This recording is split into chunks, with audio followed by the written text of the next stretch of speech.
അതിന് നമ്മെ പ്രാപ്തനാക്കിയത് ഭഗവാൻ ശ്രീനാരായണ ഗുരുദേവന്റെ ലോകസംഗ്രഹ പ്രവർത്തനമാണ്. അപ്പോൾ അതിന് ഭഗവാനോടൊപ്പം ചേർന്ന് നിന്നുകൊണ്ട് നമ്മൾ ഇന്ന് നിലയിലേക്ക് ഉയർന്നു വരുവാൻ തക്ക വേണ്ടി അവരെ തന്നെ ഗുരുവിന്റെ പാദങ്ങളിലേക്ക് സമർപ്പിച്ച സന്യസ്ത വികസ ശിഷ്യ പരമ്പരകൾ ഗുരുവിനുണ്ടായിരുന്നു.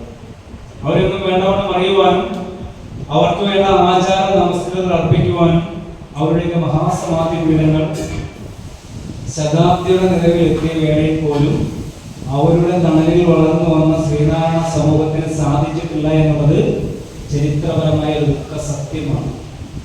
ശരിയല്ലേ ഞാൻ പറഞ്ഞത്? ഗുരുവിന് 60-ലധികം സന്യാസിമാരുണ്ടായിരുന്നു. എണ്ണിയാൽ തീരാത്ത അത്ര വികസ്ത ശിഷ്യന്മാരുണ്ടായിരുന്നു. അവർക്കൊണ്ട വെയിലാണ് നാം അനുഭവിക്കുന്നതാണ്.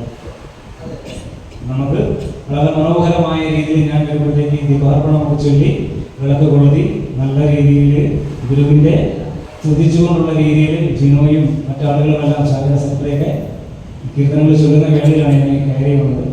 നമ്മൾ ഗുരുവിനെയും സ്തുതിച്ച് ഗുരു പരമ്പരയും സ്തുതിച്ചുകൊണ്ട് നമുക്ക് നോട്ടീസിൽ കണ്ടാൽ നമ്മുടെ വിഷയം എന്താണ്? നമുക്ക് നിർഭരം ദൈവം നിനക്കിലുണ്ടോ എന്നതാണ് അല്ലേ? അതിലേക്ക് സഞ്ചരിക്കാം. ആദ്യം തന്നെ നമ്മെ ഇതിന് പ്രാപ്തനാക്കിയ ഗുരുവിനെയും ഗുരുവിന്റെ പരമ്പരയെയും നമുക്കൊന്ന് നമസ്കരിച്ചുകൊണ്ട് എല്ലാവരും ഒന്ന് നിവർന്നിരുന്ന് എതിരെ കണ്ട നിവർന്നിരുന്ന് മൃഗത്തൊക്കെ എടുത്ത് ചൊല്ലിത്തീരുന്ന മന്ത്രം സാധിക്കുന്ന ആളുകൾ എല്ലാവരും ഏറ്റി ചൊല്ലുക. ഭഗവാനെ ഹൃദയത്തിലേക്ക് പ്രതിഷ്ഠിച്ചുകൊണ്ട് എല്ലാവർക്കും ഒരുമിച്ച് മന്ത്രം ചൊല്ലി സ്വീകരിക്കുക. ഓരോ പറയുകയും ഞാൻ സംസാരിക്കുക. ആരെങ്കിലും സംസാരിക്കുകയാണെങ്കിൽ ഞാൻ മൈക്ക് തരും, ഞാൻ അവിടെ വന്നിരിക്കും. ഓക്കെ?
അനന്തമായ കാര്യങ്ങൾ ചെയ്യും അതില്ലാതെ അനുഭവിക്കുന്ന അപയോഗമായ ഭഗവാൻ പാതാരങ്ങളിൽ ആനന്ദപ്പെടുത്തുന്നതാണ്.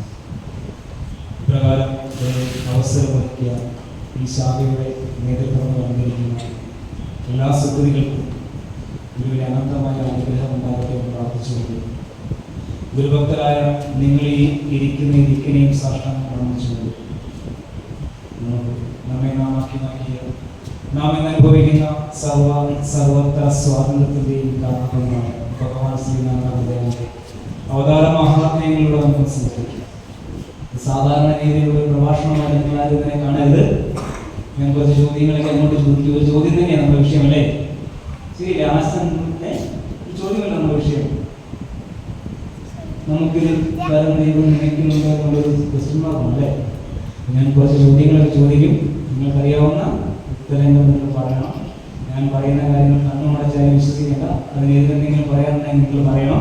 നമുക്ക് സംവാദ രൂപേണ മുന്നോട്ട് പോകാം. വലിയ അറിവുള്ള ആളൊന്നുമല്ല, ഗുരുവിന്റെ അവതാര ചരിത്രങ്ങളിലൂടെ സഞ്ചരിച്ചപ്പോഴും ഗുരുദേവഗതികളിലൂടെ സഞ്ചരിച്ചപ്പോഴും കിട്ടിയ അറിവുകളാണ് പങ്കുവയ്ക്കാൻ പോകുന്നത്.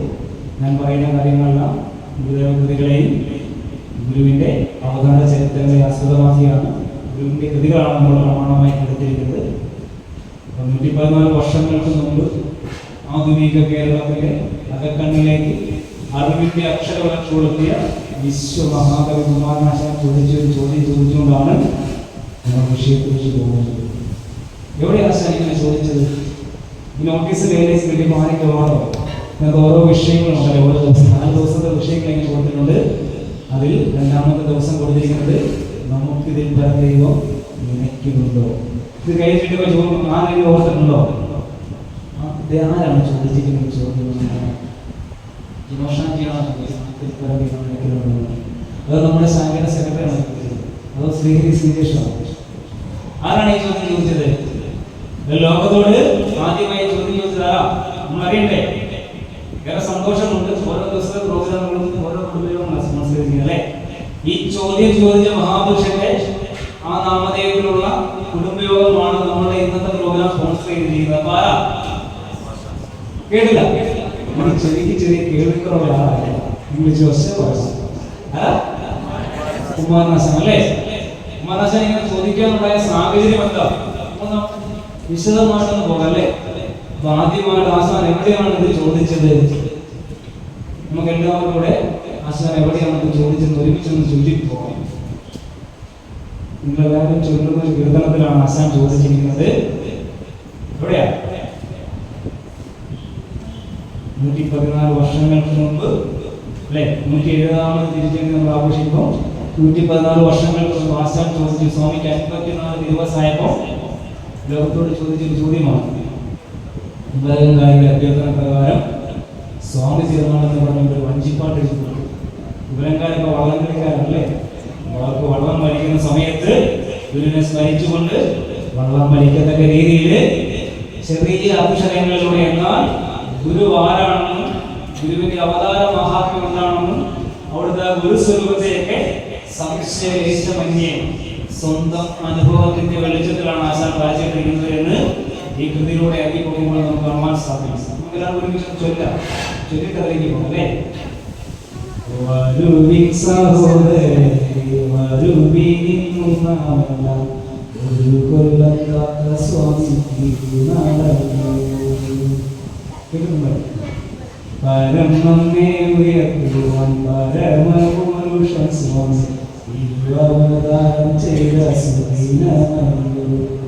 കർമുഖിയിൽ കാലമിത കഴിഞ്ഞം വരം തെളിഞ്ഞു അവരത്തൻമുത്തമായി തുമയോടെ വിളങ്ങും വിളങ്ങൾ തണുക്കൾ പോലും ഉമരതളങ്ങളാകും ശുഭമായി പറക്കുന്നു പൂവാറ്റകൾ പരമാനന്ദമായി നിറയ്ക്കും നീളം കാറ്റുകൂട്ടായി മഴകളെ കഴിഞ്ഞു കൊയ്ത്തു വരയൊഴിഞ്ഞുല നിങ്ങൾ ഇടിഞ്ഞു ദേഹങ്ങളുടെ സുരക്ഷമായി പെരുത്താഘോഷമെന്നാൽ പറയാതറിയാൻ വരക്കുഞ്ഞാലിനാടി വാണിമാർ കരത്തിലോണക്കോടികൾ ധരിച്ചും കളിയുമായി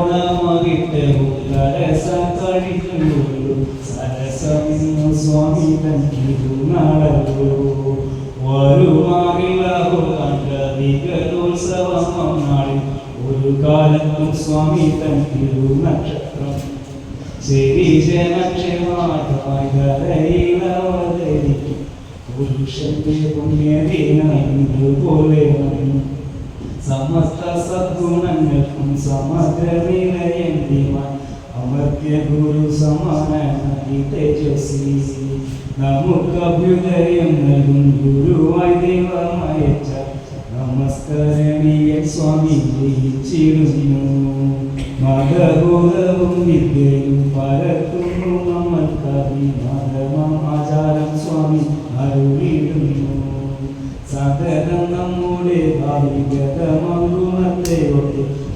പരബുദ്ധ്യമായി സ്വാമി വസിച്ചിരുന്നു. പരമേകമങ്ങളുടെ പാരകത്വം കൊണ്ടും നിത്യ ചാരുചര്യ കൊണ്ടും സുഖ തപസ്സു കൊണ്ടും കേരളത്തിൽ നിന്നും നല്ല പുറത്തും പവിത്രമായ പേരെടുത്തും ഇതുപോലെ പുരുഷനുണ്ട്. അരിയ ബാല്യം മുതൽക്ക് പരമഭാഗവതനായി ചിരതരം ബാധിച്ച ഒരു പുണ്യത്താൽ ചരിതക്രിയായോഗം ചതുരശ്രതിമാൻ സ്വാമി പരിചിക്കടക്കും ജ്ഞാനി പദവി നേടി. പരമഹംസനി വണ്ണം മരുവുന്നു ലൗകികൻ പോൽ പരമഭാഗ്യമിതെന്നെ പറയേണ്ടു നാം. സ്തുതിയും വഴിയും പദ്ധതിയും ലോകവും സ്വർണ്ണ ലോകവും സ്വാമിച്ചൊരു പോലെ താൻ മതിയില്ലെന്നാലും ലോകഗതിയൊന്നു സ്വാമി കാട്ടി അതിശയനയം കണ്ടാൽ മതിയാകുന്നു. പരമാത്മവിദ്യയുടെ പരമാവധി കണ്ടോരി ധരണിയിൽ സ്വാമിയെ പോലൊരുവരില്ല. പരിഹിത ബുദ്ധി എന്ന് പരകാര്യം സ്വാമിക്കില്ല. ഇതേതിലും സ്വാർത്ഥമില്ലാത്തറിവുപോലും ഒരുപോലെ തന്നെയും ഒരേറുമേയും കണിഞ്ഞുള്ളിൽ കരുതുന്നു സ്വാമി ചെന്നു കരുണാനിധി. സരമൂർത്തികളാകിൽ സേവം സുഖദനോ ബ്രഹ്മചര്യ പരകരാവിധി കേളി സുഖബ്രഹ്മ നാരായണ ഗുരു സ്വാമി വൃദ്ധരിൽ പുരാണ നാരായണ മുനി താനോ നാനറിഞ്ഞില്ല. സമസ്ത സ്വാതിക ഗുണനിവണ്ണം വാഴുമി തസ്മ സമക്ഷം നമ്മുടെ സ്വാമി സുഹൃതിമണി. നമിക്കുവിൻ സഹചരേ നിയതമേ ഗുരുപാദം. നമിക്കുവിൻ സഹചരേ നിയതമേ ഗുരുപാദം. ആശാൻ ചോദിച്ചത് എവിടെയാണെന്നാണ് നമ്മൾ കൃത്യത്തിൽ പറയാൻ പോകുന്നത്. എവിടെയാ? നമിക്കുവിൻ സഹചരേ നിയതമേ ഗുരുപാദം. എല്ലാവരും ഒരുമിച്ച് വിളിക്കുക. നമിക്കുവിൻ സഹചരേ നിയതമേ ഗുരുപാദം. നമുക്കിതിൽ പരം ദൈവം നിനക്കിലുണ്ടോ? ആശാൻ എവിടെയാ ചോദിച്ചത്? നമുക്കിതിൽ പരം ദൈവം നിനക്കിലുണ്ടോ? ആശാൻ 14 വർഷങ്ങൾക്ക് മുമ്പ് ചോദിച്ച ആ ചോദ്യത്തോട് എത്രയേറെ നീതി പുലർത്തിക്കൊണ്ട് നമുക്ക് ജീവിക്കാൻ സാധിക്കുന്നുണ്ട് എന്നുള്ള പുനർചിന്തനമായിരിക്കണം നമ്മുടെ ഈ 97ാമത് മഹാസമാധി വാർഷിക ദിനത്തിൽ നമ്മളിവിടെ ഇറങ്ങി പോകുമ്പോൾ ഇവിടെ എല്ലാവരുടെയും മുന്നിലേക്ക് വരേണ്ടത് അല്ലേ? ബാക്കി നമുക്കത് ഫുള്ള് ചൊല്ലാം. ഗുരുവനെ ഇതുപോലെ ലഭിക്കുമോ കുലത്തിന് ഗുരുഭക്തിയില്ലാതും കുശലമാണ്. നമ്മുടെ ജീവിതത്തിൽ എല്ലാവിധമായ ഐശ്വര്യങ്ങൾ വരണമെങ്കിൽ അതിന്റെ അടിത്തറ എന്ന് പറയണ്ട. അച്ഛൻ അവിടെ അടിവരയിട്ട് വന്നിരിക്കണം. ഒരു സംശയമില്ലാതെ ഗുരുഭക്തിയാണ് നമുക്ക് ജീവിതത്തിൽ സകലവിധമായ ഐശ്വര്യങ്ങൾ ഉണ്ടാകണമെങ്കിൽ. കാരണം എന്താ? ഗുരു ബ്രഹ്മ ഗുരു വിഷ്ണു ഗുരുദേവൻ മഹേശ്വരൻ ഗുരു സാക്ഷാത് പരബ്രഹ്മം ശ്രുതി സമ്മതം. വെറുതെ എഴുതിയിരിക്കുന്നല്ല, ശ്രുതിയുടെ സമ്മതത്തോടു കൂടിയാണ് ഗുരു സാക്ഷാത് പരബ്രഹ്മമാണെന്ന് പച്ച മലയാളത്തിൽ എഴുതി വെച്ചിരിക്കുന്നത്. അൻപത്താകിലെ സമ്പത്ത് കൊണ്ടിരുന്നു സ്വാമിക്ക് 54 തിരുവയസ്സിലീലം. 1910 സ്വാമിക്ക് 54 തിരുവയസ്സാണ്. 54 തിരുവയസ്സ് തികയുന്ന വേളയിലാണ് ആസാൻ സ്വാമി പാട്ട് എഴുതിയത്. ഇമ്പത്തോടെ വീട് നിന്നു 54 കാര്യവുമായിരട്ടെ നയിക്കണയമി എന്ന ദിവസങ്ങൾ സുഖം സ്വാമി ദയക്കധീനായി ഈശ്വരൻ. അത് അവസാനിപ്പിച്ച് ആശാൻ പറയുകയാണ്, ജയിക്ക ജയിക്ക സ്വാമി ജയിക്ക ജയിക്ക സ്വാമി ജയിക്ക നമ്മുടെ ഭാഗ്യ ജയകൊടിയായ സ്വാമി ജയിക്ക നിത്യം. മനോഹരമായ രീതിയിൽ ആശാൻ എഴുതിയിരിക്കുന്നു അല്ലേ? ഇത് ചൊല്ലാത്തവരോ അറിയത്തില്ലാത്ത ആളുകളോ ഉണ്ടെങ്കിൽ നിങ്ങൾ വീട്ടിൽ ചെന്നിട്ട് എടുത്തു വെച്ച് പഠിക്കണം. മറ്റൊരു പ്രാർത്ഥനകൾ ഉൾപ്പെടുത്തണം. ഗുരുവിനോടുള്ള നമ്മുടെ ഭക്തി വിശ്വാസമൊക്കെ ഓരോ ശ്വാസനിശ്വാസങ്ങളിലും വർദ്ധിക്കത്തക്ക രീതിയിലാണ് ആശാൻ അക്ഷരങ്ങളിലൂടെ ഗുരുവിന്റെ ഗുരുസ്വരൂപത്തോളം വരച്ചിട്ടിരിക്കുന്നുണ്ട് അല്ലേ? ഏതൊക്കെ രീതിയിലാണ് ആശാൻ ഗുരുവിനെ അവിടെ വർണ്ണിച്ചിട്ടിരിക്കുന്നത്? ഇതിനപ്പുറത്തേക്ക് ഇനി ആരും ഒന്നും പറഞ്ഞു തരാനില്ല. ഒരാളും വന്ന് ഗുരു ഇതാണ് അതാണെന്ന് പറയാനില്ല. ആശാൻ പറഞ്ഞു വെച്ചതിന് അപ്പുറത്തേക്ക് ആർക്കും ഒന്നും ഗുരുവിനെ കുറിച്ച് പറഞ്ഞു തരാനില്ല. ആ രീതിയിലാണ് ഗുരു ആശാനെ അനുഗ്രഹിച്ചിരിക്കുന്നത്. ആശാന്റെ ജീവിതത്തെ പഠിക്കുമ്പോൾ ആശാൻ വെറുതെ എഴുതിയതല്ല, ആശാന്റെ സ്വന്തം അനുഭവത്തിന്റെ വെളിച്ചത്തിലാണ് ആശാൻ ഗുരുവിനെ കുറിച്ചൊക്കെ വർണ്ണിച്ചിരിക്കുന്നത് പറയാൻ സാധിക്കും. നമുക്കിത് നേരെ ആശാന്റെ ചോദ്യത്തോട് എത്രമാത്രം നീതി പുലർത്തിക്കൊണ്ട് നമുക്ക് ഓരോരുത്തർക്കും ജീവിക്കാൻ സാധിക്കുന്നുണ്ട് എന്ന് ഒരു പുനർചിന്തനം ചെയ്യാം അല്ലേ? ഞങ്ങൾ ജീവിതത്തെ സോഷ്യൽ മീഡിയ കൈകാര്യം ചെയ്യുമ്പോൾ അറിയാൻ സാധിക്കും.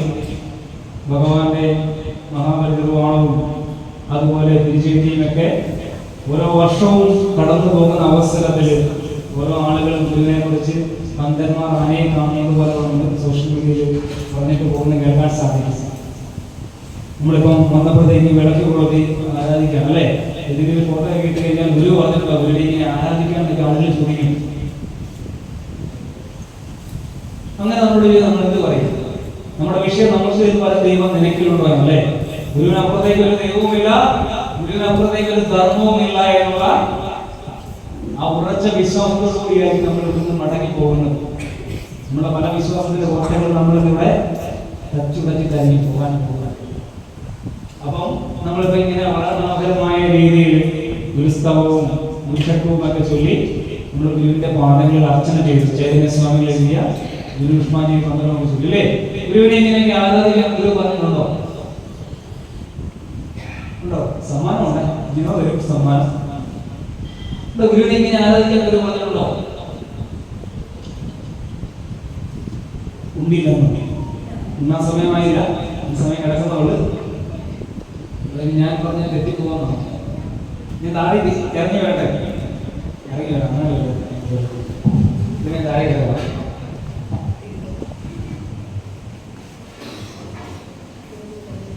സന്തോഷത്തിന് താഴെ ഇറങ്ങി വന്നാൽ അവിടെ നിൽക്കുവായിരുന്നു, അവിടെ നിൽക്കുവായിരുന്നു അല്ലേ? നമുക്ക് ഇങ്ങനെ ഇറങ്ങി വന്നാലും നിങ്ങളിലൊക്കെ അവിടെ കാണാൻ പറ്റില്ല. അപ്പൊ ഇങ്ങനെ ഗുരുവിനെ ഈ വിളയിൽ കൊളുത്തി ഇപ്പൊ മനോഹരമായ രീതിയിൽ ഗുരുപുഷ്പാഞ്ജലി മന്ത്രമൊക്കെ ചൊല്ലി ഓരോരുത്തരും റോസാ പുഷ്പങ്ങൾ അവരെ അവസാനം കൊണ്ടായിട്ട് നമസ്കരിച്ചേക്കുന്നു അല്ലേ? ഇങ്ങനെ ആരാധിക്കാൻ ഗുരു പറഞ്ഞിട്ടുണ്ടോ? പറഞ്ഞിട്ടില്ലേ? സമ്മാനം ജിനോട് മേടിച്ചോ? നമ്മുടെ വേറെ ശൈലജാമ്മയോട് ആരെങ്കിലും ജോയിൻ ചെയ്യുന്നുണ്ടോ? അമ്മ പറഞ്ഞത് ഇങ്ങനെയൊന്നും ആരാധിക്കാൻ ഗുരു പറഞ്ഞിട്ടില്ല എന്ന് പറഞ്ഞിട്ടില്ലല്ലേ? ജിനോ ഒരുപാട് സമ്മാനങ്ങൾ കൊടുക്കുന്നത് കേട്ടോ. ഇനി വേറെ ആരെങ്കിലും ജോയിൻ ചെയ്യുന്നുണ്ടോ? ഇപ്പൊ 1, 2 ഒരു വലിയൊരു ചങ്ങലങ്ങാക്കിയല്ലോ നമുക്ക്. ഞാൻ ചോദിച്ച ചോദ്യം ക്ലിയർ ആയില്ലേ? ഗുരുവിനെ ഇങ്ങനെ ആരാധിക്കാൻ ഗുരു പറഞ്ഞിട്ടുണ്ടോ എന്നുള്ളൊരു ചോദ്യമായിരുന്നു ഞാൻ ചോദിച്ചത്. 2 പേര് പറഞ്ഞു ഇല്ല എന്ന്. ഇല്ല, 3 പേരായി, 4 പേരായി. മിക്കവാറും സമ്മാനം എല്ലാവരും കൊണ്ടുപോകും അല്ലേ? അങ്ങനെയാണെങ്കിൽ ഒരു ചോദ്യം കൂടി ഞാൻ ചോദിക്കും. ആ ചോദ്യത്തിന് കൃത്യമായിട്ടുള്ള മറുപടി പറയുന്ന ആളുകൾക്ക് ജിനോ 10,001 രൂപ സമ്മാനം തരും. 1, 2 അല്ല, 10,001 രൂപയായിരിക്കും ഈ ചോദ്യത്തിനുള്ള സമ്മാനം. 2 പേരാണ് ആദ്യം എടുത്ത് പറഞ്ഞത്. അപ്പൊ ഞാൻ ഒരു ചോദ്യം കൂടി ചോദിക്കുവാണ്. ആ ചോദ്യത്തിന് കൃത്യമായിട്ട് ഉത്തരം പറയുകയാണെങ്കിൽ 10,001 രൂപ സമ്മാനം തരും. ആ ചോദ്യം ചോദിക്കട്ടെ? ഞാൻ ചോദിച്ചപ്പോഴത്തേക്ക് 1, 2, 3 ഇങ്ങനെ എണ്ണി പോയില്ല. എല്ലാവരും ഒരുമിച്ച് പറഞ്ഞു ഗുരുവിനെ ഇങ്ങനെ ആരാധിക്കാൻ ഗുരു പറഞ്ഞിട്ടില്ല എന്ന് അല്ലേ? അങ്ങനെയാണെങ്കിൽ ഒരു ചോദ്യം കൂടി, എവിടെയാണ് ഗുരു പറഞ്ഞിരിക്കുന്നത്? എവിടെയാണ് ഗുരുവിനെ ആരാധിക്കരുത് എന്ന് ഗുരു പറഞ്ഞിരിക്കുന്നത്? എവിടെയാണ്? ആ ചോദ്യത്തിനുള്ള മറുപടി പറയാൻ കൃത്യമായിട്ട് എവിടെയായിരിക്കും ഗുരു പറഞ്ഞിരിക്കുന്നത്? ഗുരുവിനെ ഇങ്ങനെ ആരാധിക്കരുത് എന്ന് നമ്മളെല്ലാവരും പറഞ്ഞല്ലേ? എവിടെയും പറഞ്ഞിട്ടുണ്ടോ? ഗുരുദേവ കൃതികളുണ്ടോ സാറേ? ഗുരുദേവ കൃതികളുണ്ടോ? സമ്പൂർണ്ണ കൃതികളുണ്ടോ ഗുരുദേവന്റെ? ഉണ്ടോ? ഇല്ലേ? നേരത്തെ ഉത്തരം പറയണ്ടായിരുന്നു, സമ്മാനം കിട്ടുക അല്ലേ? അപ്പൊ അങ്ങനെയാണെങ്കിൽ ഞാൻ ചോദിക്കുകയാണെങ്കിൽ ഗുരു എവിടെയാണ് പറഞ്ഞിരിക്കുന്നത് ഗുരുവിനെ ആരാധിക്കരുത്?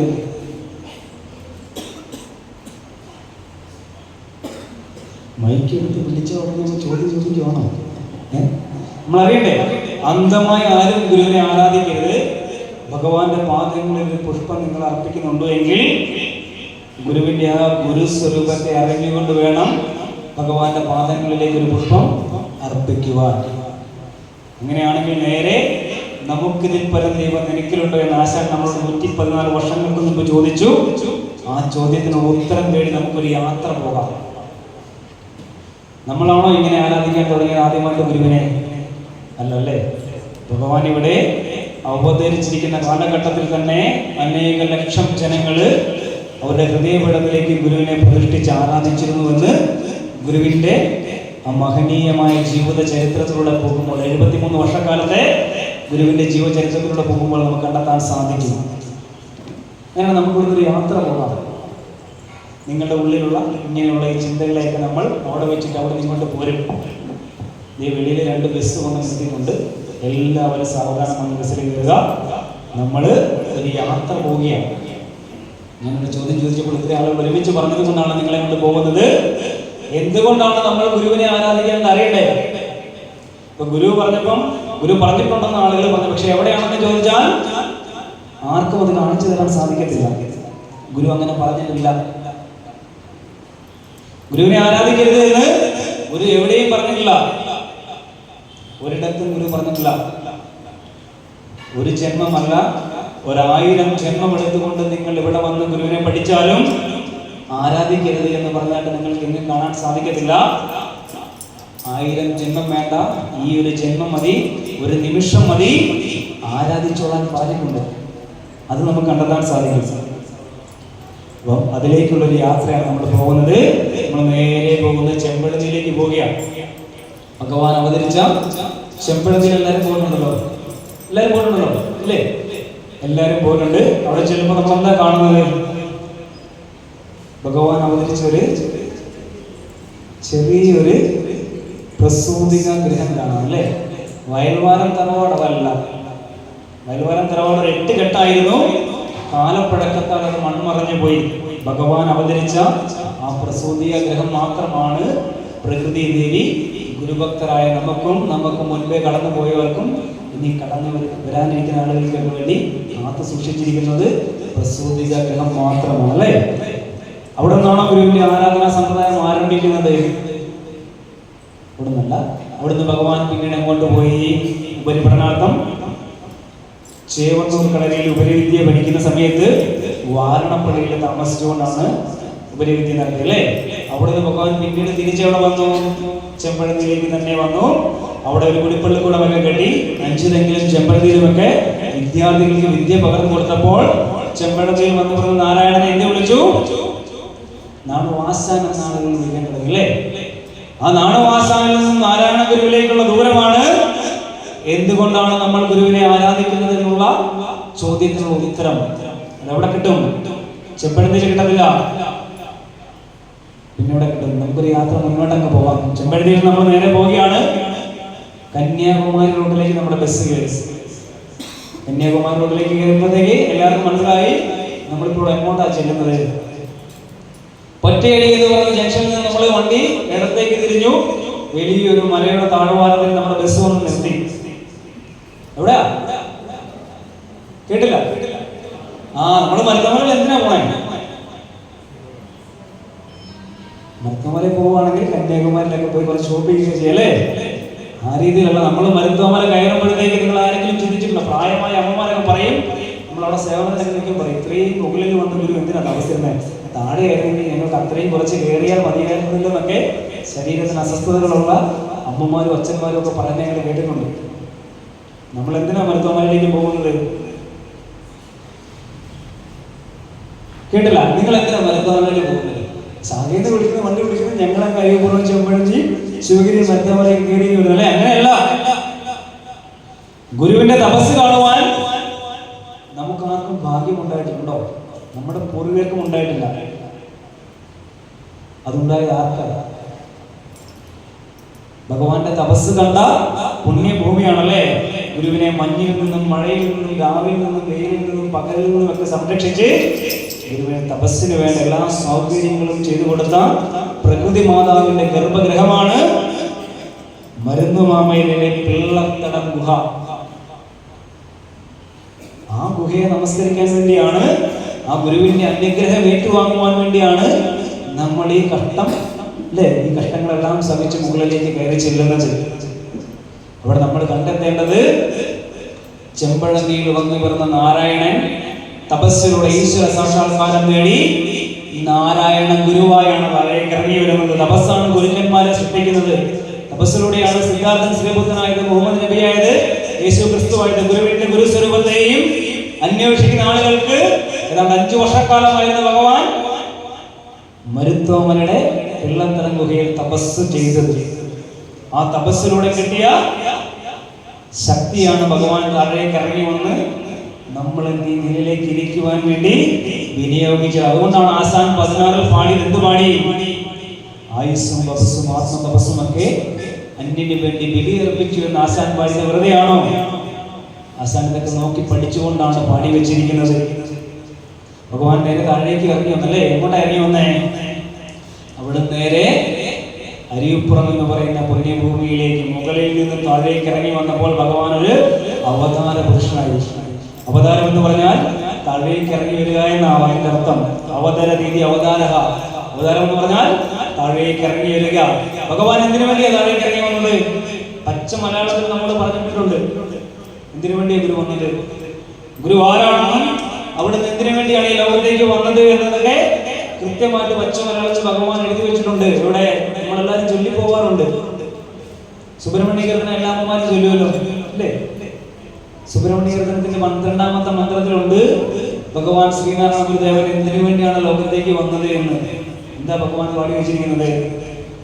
സ്പഷ്ടം ഗ്രാവാങ്ക് നീങ്ങി ദിനകരൻ ഉദയം ചെയ്തു ചന്ദ്രൻ മറഞ്ഞു തട്ടി തട്ടി പെരുക്കി പെരുവിളി ഇതിലാക്കിയിടുവാൻ പിന്നെ ആട്ടെ. അടുത്ത വരിയിലുണ്ട് ഗുരു എന്തിനു വേണ്ടി താഴേക്ക് വന്നത് എന്ന്. തപസ്സിലൂടെ ഈശ്വര സാക്ഷാത്കാരം നേടി ഇനി ഭഗവാൻ അവിടെ ഇരിക്കാമായിരുന്നു, പക്ഷെ സാധിക്കുന്നില്ല. കാരണം എന്താ? കഷ്ടം ക്ഷീണം പിടിച്ചു, മധുരയിൽ പിടിച്ചു, അനേക ലക്ഷം ജനങ്ങള് മദ്യം കുടിച്ചും മാംസം കുടിച്ചും മതമേറുന്നവന്റെ ചവിട്ടേറ്റുകൂടെ പുഴുക്കളെ പോലെ പുളഞ്ഞു മതിക്കുമ്പോൾ ആത്മസുഖം നോക്കി ഭഗവാൻ അവിടെ ഇരിക്കാൻ കഴിഞ്ഞില്ല. അതുകൊണ്ടാണ് ഭഗവാൻ താഴേക്ക് ഇറങ്ങി വന്നത്.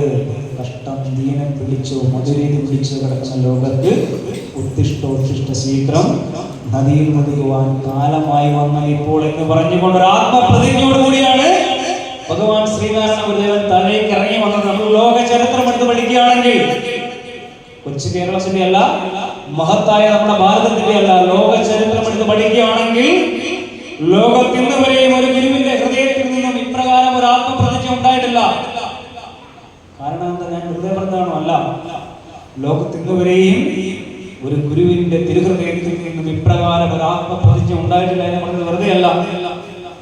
കഷ്ടം ദീനം പിടിച്ചോ മധുരയിൽ പിടിച്ചോ കിടക്കുന്ന ലോകരുടെ ഇടയിലേക്ക് ഭഗവാൻ ഇറങ്ങി വരികയാണ്. ഇവിടെ ഗുരുവിന്റെ അനന്തമായ കാരുണ്യവും അതിരറ്റ അനുകമ്പയുമാണ് നമ്മൾ കണ്ടെത്തേണ്ടത്. കാരണം എന്താ? ഭഗവാൻ ശ്രീനാരായണ ഗുരുദേവന്റെ അവതാരത്തിന് മുമ്പ് വരെയും സ്വന്തം തപസ്, സ്വന്തം മോക്ഷത്തിന് വേണ്ടിയാണ് ഋഷീശ്വരന്മാരും ഗുരുക്കന്മാരും ഒക്കെ ഉപയോഗിച്ചിരുന്നത്. 1000 ആണ്ടുകളായി നിലനിന്നിരുന്ന ആ പഴയ നിയമത്തെ തിരുത്തി കുറിച്ചുകൊണ്ട് ഭഗവാൻ പുതിയൊരു നിയമം എഴുതി. എന്താ? അവനിവനെന്നറിയുന്നതൊക്കെ ഓർത്താൽ അവനിൽ ആദിമമായ ഒരു ആത്മരൂപം. അതുകൊണ്ട് അവനവൻ ആത്മസുഖത്തിന് ആചരിക്കുന്നവ അവരുടെ സുഖത്തിനായി വരണമെന്ന് അരുൾ ചെയ്യുക മാത്രമാണ് ഗുരു ചെയ്തത്. അപ്രകാരം അരുൾ ചെയ്തുകൊണ്ട് ഭഗവാൻ നേരെ താഴേക്ക് ഇറങ്ങി വന്നത് കൊണ്ടാണ് നമ്മൾ ഇപ്രകാരം ഇവിടെ ഇരിക്കുന്നത്. നിങ്ങൾ ആരെങ്കിലും ചിന്തിച്ചിട്ടുണ്ടോ? ഇന്ന് നമുക്ക് നല്ല ജോലിയുണ്ട്, നല്ല വീടുണ്ട്, നല്ല പേരുണ്ട്, അല്ലെ? നല്ല രീതിയിൽ വിദ്യാഭ്യാസപരമായിട്ട് നമ്മൾ ഉയർന്നു വന്നിട്ടുണ്ടോ? സാമ്പത്തികവും അല്ലെ ആധ്യാത്മികവും ഭൗതികമായ രീതിയിലേക്ക് നമ്മുടെ സമുദായം ഉയർന്നു വന്നിട്ടുണ്ട് എങ്കിൽ ഇതിന്റെ കാരണം എന്താ? ചിന്തിച്ചിട്ടുണ്ടോ ആരെങ്കിലും? നമ്മൾ ഭയക്കാതെ നല്ല മനോഹരമായ രീതിയിൽ അല്ലെ, എത്ര 20 മിനിറ്റ് ആയിരുന്നു പ്രാർത്ഥനയാണ് നടത്തുന്നത്. ആ 20 മിനിറ്റിലും അല്ലെ നമ്മളെ തന്നെ മറന്നുകൊണ്ട് നിൽക്കത്തക്ക രീതിയിലേക്ക് ഇങ്ങനെ ഒരു അവസരം ഉണ്ടായിട്ടുണ്ട് എങ്കിൽ, നല്ലൊരു പേരുണ്ടെങ്കിൽ, നല്ലൊരു വീടുണ്ടെങ്കിൽ, നല്ലൊരു വാഹനം ഉണ്ടെങ്കിൽ, നല്ലൊരു ജോലി ഉണ്ടെങ്കിൽ, ഭയക്കാതെ ഭഗവാനെ തൊഴുന്നുണ്ട് എങ്കിൽ ഇതിന്റെയൊക്കെ അടിത്തറ എന്ന് പറഞ്ഞ എവിടെയാ? നമ്മൾ ചൊല്ലിപ്പോയ ആശാൻ ചോദിച്ച ആ ചോദ്യത്തിന്റെ ആ കൃതിയിലുണ്ട്. എവിടെ ഇതിലേക്ക് അടിത്തറ?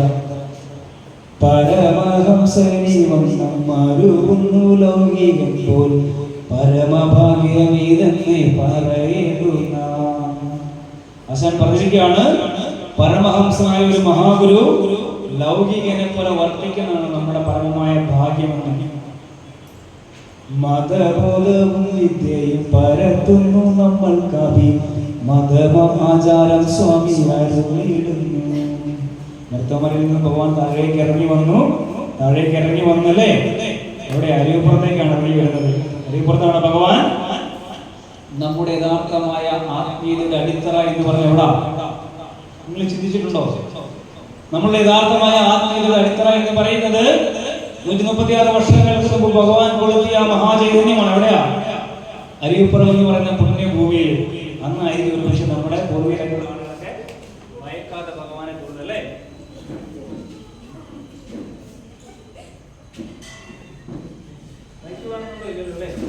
കേൾക്കാവോ?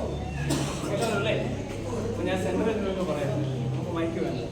അപ്പൊ 136 വർഷങ്ങൾക്ക് മുമ്പ് ഭഗവാൻ അരിയപ്പുറത്ത് കൊളുത്തിയ ആ ചൈതന്യമാണ് നമ്മുടെ യഥാർത്ഥമായ ആത്മീയതയുടെ അടിത്തറ എന്ന് പറയുന്നത്. നിങ്ങളെല്ലാവരും അരിയപ്പുറത്ത് പോയിട്ടുണ്ടോ? ഉണ്ടോ?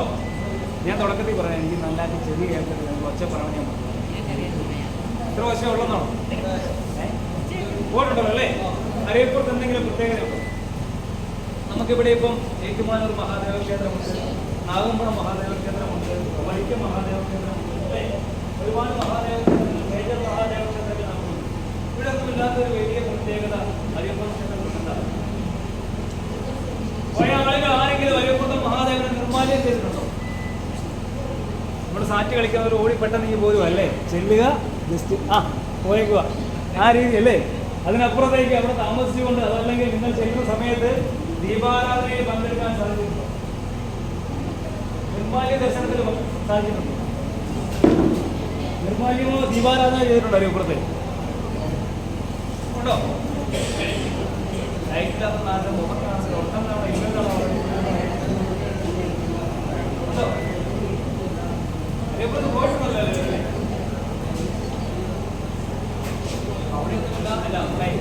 നമ്മുടെ ആദ്യം പറഞ്ഞ ക്ഷേത്രങ്ങളൊന്നും ഇല്ലാത്തൊരു വലിയ പ്രത്യേകത അരിയപ്പുറത്തെ മഹാദേവ വിഗ്രഹത്തിനുണ്ട്. എന്താ അല്ലേ?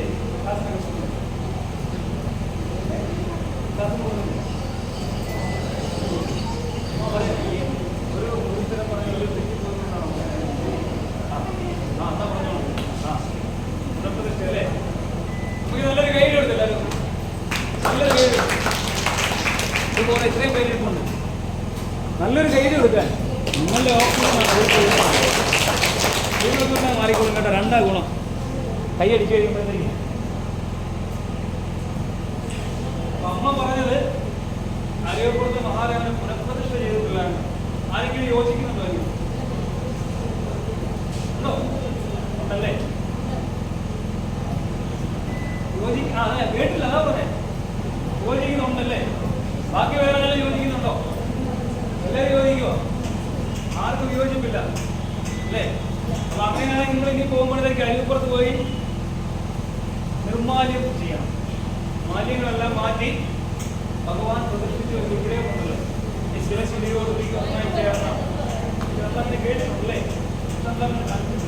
നിങ്ങളൊന്ന് പോയി കാണണം. ഏറ്റവും വലിയ പ്രത്യേകത പറയാൻ കാരണം ഗുരുവിന്റെ ഗുരുസ്വരൂപത്തെ ആദ്യ പ്രതിഷ്ഠയിൽ തന്നെ കണ്ടെത്താൻ സാധിക്കുമായി. ഗുരുവിന്റെ ഗുരുസ്വരൂപത്തെ അന്വേഷിക്കുന്ന ആളുകൾക്ക് ആദ്യ പ്രതിഷ്ഠയിൽ തന്നെ കണ്ടെത്താൻ സാധിക്കുമായിരുന്നു. ശരിയല്ലേ ഞാൻ പറഞ്ഞത്? 136 വർഷമായിരിക്കുകയാണ് അരിയപ്പുറത്തെ മഹാദേവ വിഗ്രഹം ഭഗവാനോട് പ്രതിഷ്ഠിച്ചിട്ട്. ഇതുവരെ നിലകിയില്ല. പിന്നെ കാരണം എന്താണ്?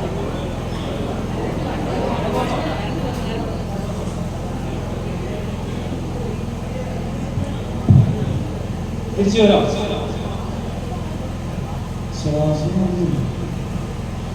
കേട്ടിങ്ങനെ ഇരിക്കണം. ഇനി എങ്ങോട്ട് ഞങ്ങളെ കൊണ്ടുപോകുന്നോന്നിരിക്കണം. ഡ്രൈവർ എത്ര സമയം വേണമെങ്കിലും അവിടെ വെയിറ്റ് ചെയ്തോളും. അതിനിപ്പുറത്ത് വണ്ടി കിടക്കുകയാണ്.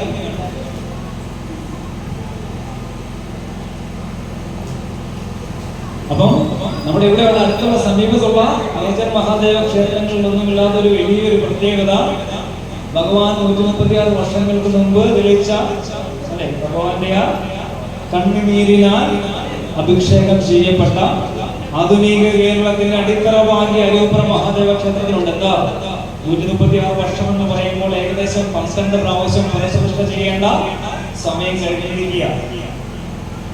12 പ്രാവശ്യം പുനഃപ്രതിഷ്ഠ ചെയ്യേണ്ട സമയം കഴിഞ്ഞിരിക്കുകയാണ് 136 വർഷം കഴിയുമ്പോഴത്തേക്ക്. ഇതുവരെ ആ വിഗ്രഹം നമ്മുടെ പുനഃപ്രതിഷ്ഠ ചെയ്തിട്ടില്ല. കാരണം എന്താ? ആ കാരണം അന്വേഷിക്കുന്നതാണ് ഗുരുവിന്റെ ഗുരുസ്വരൂപത്തെ കണ്ണിന് കാന്തിയുള്ള ആളുകൾക്ക് കണ്ടെത്താൻ സാധിക്കുന്നത്. ശരിയല്ലേ? ഗുരുവിന്റെ ഗുരുസ്വരൂപത്തെയാണ് ഞാൻ പറയുന്നത്. ഗുരുവിന്റെ ഗുരുസ്വരൂപത്തെ കണ്ണിന് കാന്തിയുള്ള ആളുകൾക്ക് ആദ്യ പ്രതിഷ്ഠയിൽ തന്നെ കണ്ടെത്താൻ സാധിക്കുമായിരുന്നു. സാധാരണ ഒരു മനുഷ്യനെ കൊണ്ട് സാധിക്കുന്ന കാര്യമല്ല. പ്രണവം ഉണർന്ന് പിറപ്പൊഴിഞ്ഞു വാഴുന്ന ഒരു ഗുരുവിന്റെ ലോക സംഗ്രഹ പ്രവർത്തനമായിരുന്നു അതെന്ന് അന്വേഷിക്കുന്ന ആളുകൾക്ക് കണ്ടെത്താൻ സാധിക്കുമായിരുന്നു. 136 അല്ല, 1000 വർഷം കഴിഞ്ഞാലും ആ വിഗ്രഹം ഇളകില്ല. അതവിടെ അതുപോലെ തന്നെ കാണും. വരാൻ പോകുന്ന തലമുറകൾക്ക് യഥാർത്ഥ ആത്മീയതയുടെ ഒരു പ്രകാശ ഗോപുരമായി അരിയപ്പുറം മഹാദേവ വിഗ്രഹം അവിടെ ഉണ്ടാവും. ഈ ലോകമുള്ളിടത്തോളം കാലം ഭഗവാന്റെ ആത്മപ്രതിജ്ഞയുടെ കഷ്ടം ദീനം പിടിച്ചു മതിരേത് പിടിച്ചു കിടക്കുന്ന ലോകർക്ക് വേണ്ടിയാണ് ഭഗവാൻ താഴേക്ക് ഇറങ്ങി വന്നുകൊണ്ട് അവതാര കൃത്യനിർവഹണത്തിന് ആരംഭം കുറിച്ച പുണ്യഭൂമിയാണ് അരുവിപ്പുറം എന്നുള്ള ഉത്തമ ബോധ്യത്തോടു കൂടി വേണം ഗുരു നടന്ന മണ്ണിലൂടെയൊക്കെ നമ്മൾ സഞ്ചരിക്കാൻ. ഭഗവാന്റെ ഭാഷയിൽ പറഞ്ഞാൽ വൃജിനഹാരിണിയാണ് ഗുരു നടന്ന പുണ്യഭൂമികളൊക്കെ. ഞാൻ പറയുന്നതല്ല, ഗുരു പറയുകയാണ് വൃജിനഹാരിണി സുപദപാദിനി മേദിനി, ഒരു മുനിയുടെ പാദം പതിഞ്ഞ ഭൂമി പുണ്യഭൂമിയാണ്. ഒരു മനുഷ്യന്റെ പാപ സമുദ്രത്തെ, പാപത്തെ അല്ല പാപ സമുദ്രത്തെ ഭസ്മീകരിക്കാൻ തക്ക ശേഷിയുള്ള ഭൂമിയാണ് ഭഗവാൻ ശ്രീനാരായണ ഗുരുദേവൻ സഞ്ചരിച്ച പുണ്യഭൂമികൾ എന്നുള്ള ഉത്തമ ബോധ്യത്തോടു കൂടി വേണം ഗുരുവിന്റെ പാദരേതുക്കൾ പതിഞ്ഞ് പരമവിശുദ്ധമായി കിടന്ന പുണ്യഭൂമികളിലൂടെ നമ്മൾ സഞ്ചരിക്കാൻ. ഗുരുവിന്റെ അവതാര കൃത്യനിർവഹണത്തിന് ആരംഭം കുറിച്ച പുണ്യഭൂമിയിൽ ചെല്ലുന്ന ആളുകൾക്ക് ഗുരുവിന്റെ ഗുരുസ്വരൂപത്തെ കണ്ണിന് കാന്തിയുള്ള ആളുകൾക്ക് കണ്ടെത്താൻ സാധിക്കുമായിരുന്നു. ഒരു ബ്രഹ്മനിഷ്ഠന്റെ ജീവൻ മുക്തന്റെ ലോകസംഗ്രഹ പ്രവർത്തനത്തിന് ആരംഭം കുറിച്ച ഭൂമിയാണ് അരുവിപ്പുറം എന്ന് പറയുന്ന ഭൂമി. ഭഗവാൻ അങ്ങോട്ട് വന്ന വേളയിൽ തന്നെ ഏതാണ്ട് 1885 മുതൽ ഭഗവാൻ അവിടെ ഉണ്ടായിരുന്നതാണ് ചരിത്രം രേഖപ്പെടുത്തിയിരിക്കുന്നത്. ആ നാളുകൾ മുതൽ ഒരു വരുമ്പോഴത്തേക്ക് വലിയ കാടാണ് അരുവിപ്പുറം എന്ന് പറയുന്നത്. പകൽ സമയത്ത് പോലും വെളിച്ചം കിട്ടാത്ത അത്ര രീതിയിലുള്ള ഭയാനകമായ കാടായിരുന്നുവെന്നാണ് ആശാൻ രേഖപ്പെടുത്തി വെച്ചിരിക്കുന്നത്. അതുപോലുള്ള കാട്ടിലേക്ക് ഭഗവാൻ വന്ന വേളയിൽ തന്നെ നാടിന്റെ നാനാ ഭാഗങ്ങളിൽ നിന്ന് ഭക്തന്മാർ വന്നതിനു വേണ്ടിയാണ് ഭഗവാന്റെ അനുഗ്രഹം തേടിക്കൊണ്ട്. ആശാന്റെ ഭാഷയിൽ പറഞ്ഞാൽ നാനാ ദേശത്ത് നിന്നും ഭക്തന്മാർ ഗുരുവിന്റെ അനുഗ്രഹം തേടി അരുവിപ്പുറത്തേക്ക് വന്നു. അധികകാലമൊന്നും വേണ്ടി വന്നില്ല. ആ നാട് ഭക്തന്മാരുടെ സങ്കേതമായി തീരാനാണ് ആശാൻ എത്തിയിരിക്കുന്നത്. അവിടെ വന്നിരുന്ന ആളുകളൊക്കെ എപ്രകാരമുള്ള വിശ്വാസത്തോടു കൂടിയാണോ ഗുരുവിന്റെ പാദങ്ങളിൽ നമസ്കരിച്ചിരുന്നത്, അവരുടെ വിശ്വാസത്തിനനുസരിച്ചുള്ള ഫലങ്ങൾ അവർക്ക് ലഭിച്ചിരുന്നു എന്ന് ആശാൻ രേഖപ്പെടുത്തി വെച്ചിട്ടുണ്ട് ഗുരുവിന്റെ ജീവചരിത്രത്തിൽ. ഗുരുവിനെ ആരാധിക്കാൻ തുടങ്ങി നമ്മളല്ല, നമുക്ക് മുൻപേ കടന്നുപോയ ആളുകൾ ഗുരു ഇവിടെ അവതരിച്ചിരിക്കുന്ന വേളയിൽ തന്നെ ഗുരുവിനെ അവരുടെ നിർമ്മലമായ ഹൃദയപീഠത്തിലേക്ക് പ്രതിഷ്ഠിച്ചുകൊണ്ട് അവരുടെ ജീവിതയാത്ര സാമ്യവും സമാധാനവും ചൈതന്യവും നിറവേറ്റുന്നു എന്ന് ഗുരുവിന്റെ ചരിത്രത്തെ പഠിക്കുമ്പോൾ നമുക്ക് കണ്ടെത്താൻ സാധിക്കും. അല്ലേ? അങ്ങനെയാണെങ്കിൽ വിധിപ്രകാരം ഗുരുവിനെ ആരാധിക്കാൻ തുടങ്ങി എന്നാണ്. ഇന്ന് ഒരുപാട് സ്ഥലങ്ങളിൽ ഗുരുവിന്റെ പേരിൽ ക്ഷേത്രങ്ങളുണ്ട്. കേരളത്തിലുണ്ട്, കേരളത്തിന് വെളിയിലുണ്ട്, ഇന്ത്യക്ക് വെളിയിലുണ്ട്. എന്നാൽ 25ലധികം രാജ്യങ്ങളിൽ ഗുരുവുമായി സംബന്ധിച്ച് ഒരുപാട് പ്രസ്ഥാനങ്ങളും കാര്യങ്ങളും എല്ലാം ഇന്നുണ്ട്. അവിടെയൊക്കെ ഇതുപോലെ തന്നെ ഗുരുവിനെ ആരാധിക്കുന്ന ആളുകൾ. ഈ ആരാധന എവിടെയാണ്? ഭഗവാൻ അരിയപ്പുറത്തേക്ക് വന്ന നാളുകൾ മുതൽ ഗുരുവിനെ ആളുകൾ ആരാധിക്കാൻ തുടങ്ങിയെന്ന് ഞാൻ പറഞ്ഞു. ലോകത്തിൽ ആദ്യം ഒരു ക്ഷേത്ര മാതൃകയിലേക്ക് ഗുരുവിനെ ആരാധിക്കാൻ തുടങ്ങിയത് അവിടെയാണ്. നമുക്കൊരു കീർത്തനം ചൊല്ലാം, ഇവിടെ ചൊല്ലുമല്ലോ. അറിയാവുന്ന നിങ്ങളെല്ലാവരും നിത്യം ചൊല്ലുന്നതാണ്. ഇതായിരുന്നു ഇതെനിക്ക് അറിയാവുന്ന കാര്യമാണ്, ഞാൻ പറഞ്ഞില്ലല്ലോ. അറിയാവുന്നതാണ് ചൊല്ലും അല്ലേ? എനിക്കറിയത്തില്ല, ഞാൻ തുടക്കേ ചൊല്ലുള്ളൂ, ബാക്കി നിങ്ങൾ ചൊല്ലിക്കണം.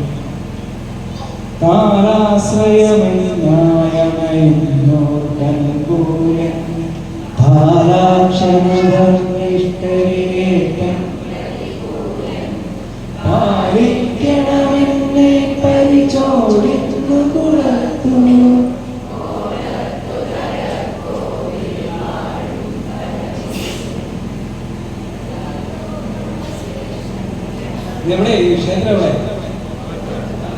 പച്ച മലയാളത്തിൽ എഴുതി വെച്ചിരിക്കുകയാണ് അല്ലേ? കോലത്തേരയിലാണ്. കോലത്തേരയിൽ എല്ലാവരും പോലുണ്ടോ? ഉണ്ടല്ലോ അല്ലേ? അവിടുത്തെ പ്രത്യേകത എന്താണ്? കോലത്തേര ക്ഷേത്രം എന്നാ ചോദിച്ചാലും ചോദ്യമാണ് അല്ലേ? എന്നാ പറഞ്ഞാലും ചോദ്യമാണ് അല്ലേ? എങ്ങനെയാണല്ലേ? നമ്മൾ അറിയണ്ടേ? വെറുതെ ഒന്ന് പറഞ്ഞിട്ട് പോയാൽ മതി എനിക്കറിയാവുന്ന കാര്യങ്ങൾ. നിങ്ങളുടെ ഉള്ളിലേക്ക് അത് പ്രതീക്ഷിച്ച് തന്നിട്ടുള്ളത് പോകാനുണ്ട്, അല്ലെങ്കിൽ വെറുതെ ഒന്നും കാര്യമില്ല. അപ്പോൾ അതുകൊണ്ടാണ് ചോദ്യം ചോദിക്കുന്നത്. കോലത്തേര ക്ഷേത്രത്തിലുള്ള പ്രത്യേകത എന്താ? ഗുരുവിന്റെ ചരിത്രത്തിൽ ഏറ്റവും സുപ്രധാനമായ,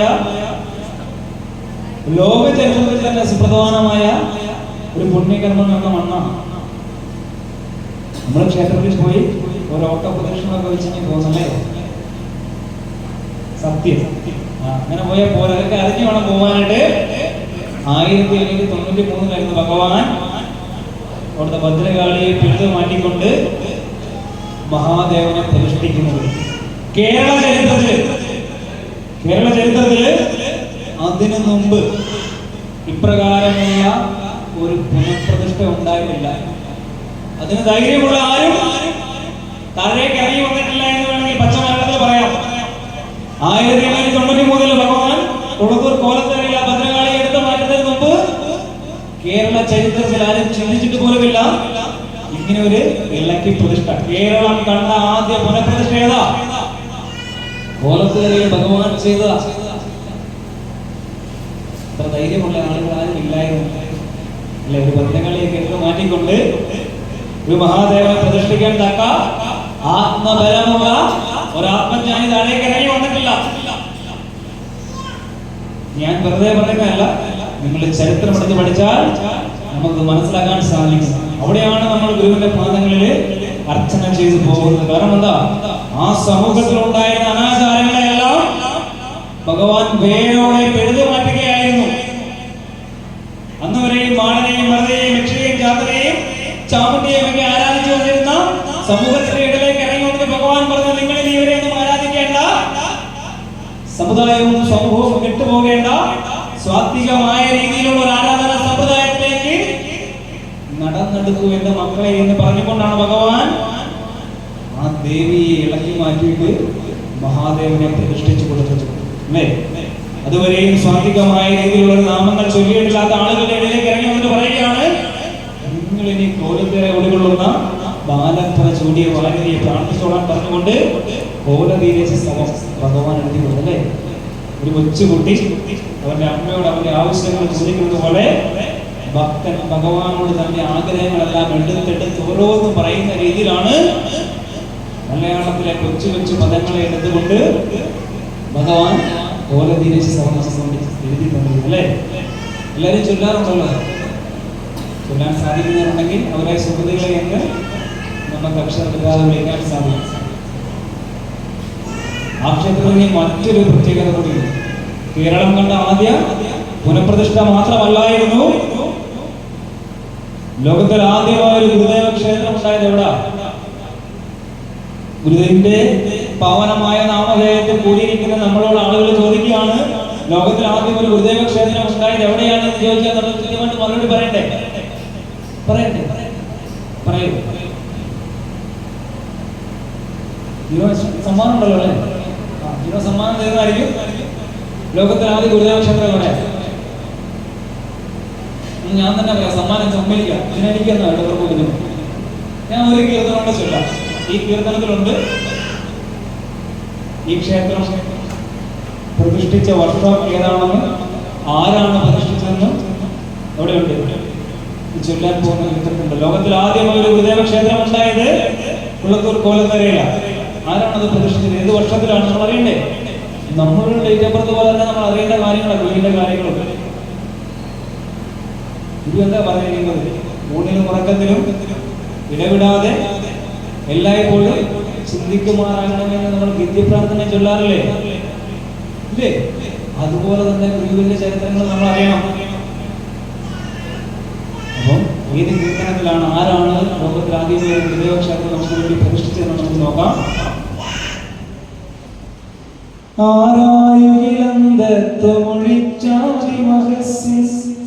നേരാം വഴി കാട്ടും ഗുരുവന്നു പരദൈവം, ആരാധ്യതോർത്തിയിടും ഞങ്ങൾ കവിടുന്ന. നിങ്ങൾ ചൊല്ലാൻ വേണ്ടി ഞാൻ നിർത്തിയിരുന്നേ. നിങ്ങളിതൊന്നും മറന്നു പോകാതിരിക്കാൻ വേണ്ടിയാണ് ഞങ്ങളുടെ കൂടെ ചൊല്ലിച്ചെന്ന് പോകുന്നത്. ഓർത്തിരിക്കാൻ വേണ്ടിയുള്ള ടിപ്പാണ്.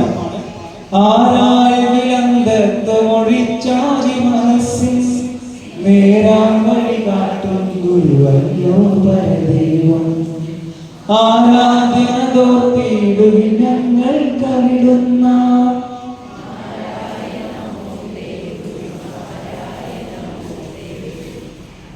അൻപാർന്നവരുണ്ടോ പരവിജ്ഞാനികളുണ്ടോ, വൻപാകെ വെടിഞ്ഞുള്ളവരുണ്ടോ ഇതുപോലെ, മുൻപായി നിലച്ചൊച്ചയും ഞങ്ങൾ ഭജിപ്പോ നിൻ പാവന പാദം ഗുരുനാരായണമൂർത്തി.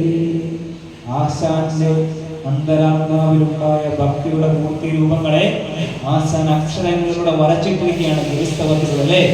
7 മന്ത്രങ്ങളായിരുന്നു ഗുരു സമർപ്പണം ഉണ്ടായിരുന്നതെങ്കിൽ 1928 സെപ്റ്റംബർ മാസം 20-ാം തീയതിക്ക് ശേഷം 7ാമത്തെ മന്ത്രം ചൊല്ലുന്നത് അസ്ഥാനത്താകിയാൽ അത് മാറ്റിക്കൊണ്ട് ബാക്കി 6 മന്ത്രങ്ങളാണ് നമ്മൾ ചൊല്ലുന്നത്. ആശാനല്ലേ ക്രിസ്തവം ജയിച്ചത്? മരണമുതൽ ആശാനല്ലേ? ഭഗവാന്റെ ഷഷ്ടി പൂർത്തിയോടനുബന്ധിച്ചാണ് ആശാൻ ഗുരുസ്തവം രചിക്കുന്നത്. ഗുരുസ്തവം രചിക്കുക മാത്രമല്ല, 1910 ഒരു ചോദ്യം ചോദിച്ചായിരുന്നു. എന്താ? നമിക്കുവിൻ സഹചരി നിയതമേ ഗുരുപാദം, നമുക്കിതിൽ പരം ദൈവം നിനക്കിരുന്നു, ഗുരുവര്യനിതുപോലെ ലഭിക്കുമോ കുലത്തിന്, ഗുരുഭക്തി ഇല്ലാതാക്കും കുശലമാമോ. 1910 ആശാനെ ചോദ്യം ചോദിച്ചെങ്കിൽ 1916 ആയപ്പോഴത്തേക്ക് ആ മഹാഗുരുവെ, ഏതൊരു മഹാഗുരുവിന്റെ അനന്തമായ കാരുണ്യം കൊണ്ടാണോ താൻ ഈ നിലയിലേക്ക് ഉയർന്നു വന്നത്, തന്നെ താനാക്കി മാറ്റിയ ആ വിശ്വമഹാഗുരുവിനെ എണ്ണം ചോദിച്ചിട്ടല്ലേ ലോകത്തിലെ ആദ്യ ഗുരുദേവ ക്ഷേത്രത്തിലേക്ക് ആശാൻ പ്രതിഷ്ഠിക്കുക മാത്രമാണോ ചെയ്തത്? ആ ഗുരുവിനെ ആരാധിക്കാനുണ്ടായ ഒരു സ്തോത്ര രത്നം കൂടെ നമുക്ക് ആശാൻ എഴുതിയിട്ടില്ലേ? ശരിയല്ലേ?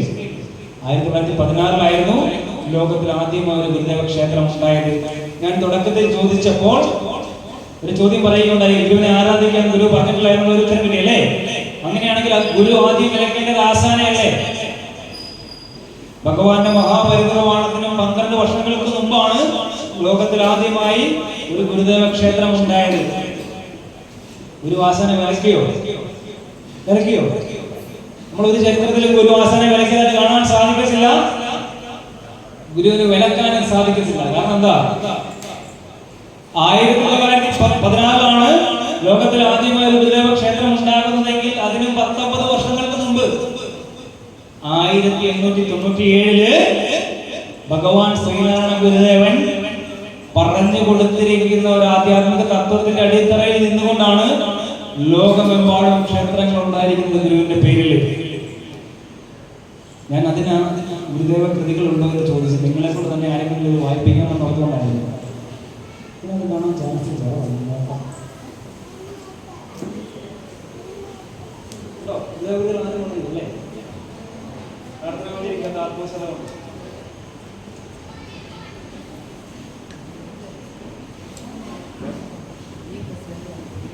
ആത്മോപദേശങ്ങളില്ല ഉണ്ടോ? ആത്മോപദേശങ്ങൾ ഗുരുദേവ കൃതികളുണ്ടല്ലോ എല്ലാവരുടെ വീട്ടില്. ഗുരുവിനെ നമ്മൾ എന്തുകൊണ്ടാണ് ആരാധിക്കുന്നത് എന്നുള്ള ചോദ്യത്തിനുള്ള ഉത്തരം ആത്മോപദേശത്തിന്റെ 7ാമത്തെ മന്ത്രത്തിലുണ്ട്. 7ാമത്തെ മന്ത്രം എന്ന് പറഞ്ഞാൽ ഉണരരുതിനി ഉറങ്ങിടാതിരുന്നിടണം, അറിവായി ഇതിനിന്ന് അയോഗ്യനെന്നാൽ പ്രണവമുണർന്ന് വിറപ്പൊഴിഞ്ഞു വാഴും മുനിജന സേവയിൽ മൂർത്തി നിർത്തിയിടണം.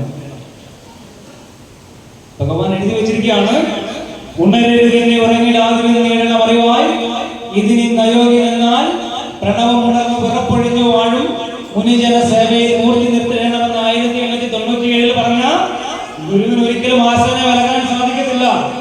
പച്ച മലയാളത്തിൽ എഴുതി വെച്ചിരിക്കുക. ആധുനിക കേരളത്തിന്റെ ഭഗവത്ഗീത എന്നാണ് അറിവുള്ളവർ ഇതിനെ വിശേഷിപ്പിച്ചിരിക്കുന്നത്. അവനവന്റെ ഉള്ളിലേക്ക് പോകുവാനുള്ള 100 മന്ത്രങ്ങളാണ് ആത്മോപദേശത്തിൽ ഭഗവാൻ നമുക്ക് തന്നിരിക്കുന്നത്. കൃത്യമായിട്ട് പറഞ്ഞാൽ, ഞാൻ ആരാണ്, ഈ പ്രപഞ്ചം എവിടെ നിന്നുണ്ടായി എന്നുള്ള ചോദ്യത്തിനുള്ള ഉത്തരം ആർക്കെങ്കിലും സത്യാന്വേഷികൾക്ക് വേണമെന്നുണ്ടെങ്കിൽ അവർക്കുള്ള പാസ്പോർട്ടാണ്, അവനവന്റെ ഉള്ളിലേക്ക് പോകുവാനുള്ള പാസ്പോർട്ടാണ് ആത്മോപദേശം തുടങ്ങിയ ഗുരുവിന്റെ ദാർശനിക കൃതികളെല്ലാം. അവിടെ എഴുതി വെച്ചിരിക്കുക, ഉണരരുതിന്നി ഉറങ്ങിടാതിരുന്ന് നേടണം അറിവായി ഇതിനിന്ന് അയോഗ്യനെന്നാൽ. അടുത്ത വരിക, പ്രണവം ഉണർന്ന് വിറപ്പൊഴിഞ്ഞു വാഴും മുനിജന സേവയിൽ മൂർത്തി നിർത്തിയിടണം. പ്രണവം ഉണർന്ന് വിറപ്പൊഴിഞ്ഞു വാണത് എവിടെയാണ്? ഗുരു മരുത്തോമലയിലെ പിള്ളത്തട ഗുഹയിൽ ചെയ്ത സുദീർഘവും ഏകാന്തമായ തപസ്സിനൊടുവിലെ സത്യസാക്ഷാത്കാരം നേടിയാണ് ഭഗവാൻ താഴേക്ക് ഇറങ്ങി വരുന്നത്. അങ്ങനെ ഇറങ്ങി വന്ന ഒരു ഗുരുവിന്റെ പാദരേണികളെ പിന്തുടർന്നുകൊണ്ട് ആ പരമസത്യത്തിലേക്ക് വിലയം പ്രാപിക്കണമെന്നാണ് പച്ച മലയാളത്തിൽ ഭഗവാൻ എഴുതി വെച്ചിരിക്കുന്നത്. 1916 ആ വിഗ്രഹത്തോടെ പ്രതിഷ്ഠിക്കുമ്പോൾ ആശാൻ എഴുതിയ പുസ്തകത്തിന്റെ 1ാമത്തെ മന്ത്രം എങ്ങനെയാണ് തുടങ്ങുന്നത്? ആരായികമൊഴിച്ചാതിമകസിൻ നേരാം വഴി കാട്ടടി ഗുരുവല്ലോ പരദൈവം. എന്താണ് ഈ ആരായിക? നമ്മളെല്ലാവരും ഗുരുവിന്റെ ചിത്രത്തിന് മുന്നിൽ വിളക്ക് കൊളുത്തിക്കൊണ്ട് ചൊല്ലാറുണ്ട്, ആരായുകിലൊഴിച്ചാതിമകസിൻ നേരാം വഴി കാട്ടും ഗുരുവല്ലോ പരദൈവം. ആർക്കാണ് ഗുരുദൈവമാകുന്നത്? ആശാൻ പച്ച മലയാളത്തിൽ പറഞ്ഞിരിക്കുകയാണ്, ആരായി നേരാ, ഞാൻ ആരാണ്, ഈ പ്രപഞ്ചം എവിടെ നിന്നുണ്ടായി എന്ന് ഗുരുവിന്റെ പാദങ്ങളിൽ നമസ്കരിച്ചുകൊണ്ട് ഗുരുവിനോട് ചോദിക്കുകയാണ്. അങ്ങനെ സ്വന്തമായിട്ട് നിങ്ങൾക്ക് പോകാൻ സാധിച്ചില്ല എങ്കിൽ പ്രണവം ഉണർന്ന പിറപ്പൊഴിഞ്ഞു വാഴുന്ന ഗുരുവിനെ ആശ്രയിച്ചോളാനാണ് ഗുരു പറഞ്ഞിരിക്കുന്നത്. അങ്ങനെ ഗുരുവിന്റെ പാദങ്ങളെ ആശ്രയിക്കുന്നവർക്ക് സ്വന്തമായിട്ട് നമ്മുടെ ഉള്ളിലേക്ക് പോകാൻ നമുക്ക് സാധിച്ചില്ല എങ്കിൽ പ്രണവം ഉണർന്ന് പിറപ്പൊഴിഞ്ഞു വാഴുന്ന ഒരു മഹാഗുരുവിന്റെ പാദരേണികളെ പിന്തുടർന്ന് പൊക്കോളാണ് ഗുരു പറഞ്ഞിരിക്കുന്നത്. അങ്ങനെ പോയി ആ സത്യത്തെ സാക്ഷാത്കരിക്കുന്ന ആളുകൾക്കാണ് ഗുരു ദൈവമായി മാറുന്നത്. അല്ലാത്തവർക്ക് ഗുരു ഒരു സാമൂഹിക കർത്താവ്, വിപ്ലവകാരി, നവോത്ഥാന നായകനൊക്കെ ആയിരിക്കും. പക്ഷേ സത്യ അന്വേഷികൾക്ക് ആ പരമസത്യത്തെ കാട്ടിക്കൊടുക്കുന്ന ഗുരുവിനപ്പുറത്തേക്ക് ഒരു ദൈവവുമില്ല, ഗുരുവിനപ്പുറത്തേക്ക് ഒരു ധർമ്മവുമില്ല. സത്യം കണ്ടെത്തിയ ആൾക്ക് മാത്രമേ അത് കാട്ടിക്കൊടുക്കാൻ സാധിക്കത്തുള്ളൂ. ആ തത്വത്തിന്റെ അടിത്തറയിൽ നിന്നുകൊണ്ടാണ് ആശാൻ ചോദിക്കുന്നത് നമ്മളോട്, നമുക്കിതിൽ പരം ദൈവം നിരക്കിലുണ്ടോ എന്ന്. എല്ലാ ഐശ്വര്യങ്ങളും നമ്മൾക്ക് തരാൻ. കാരണം എല്ലാ ഐശ്വര്യം എന്ന് പറഞ്ഞാൽ എന്താ? നമ്മുടെ ആത്മീയവും ഭൗതികവുമായ ജീവിതം. ഗുരുവിന്റെ ചരിത്രം എടുത്ത് പഠിക്കുകയാണെങ്കിൽ ഒരു നാണയത്തിന്റെ 2 വശങ്ങൾ പോലെയായിരുന്നു അല്ലെ.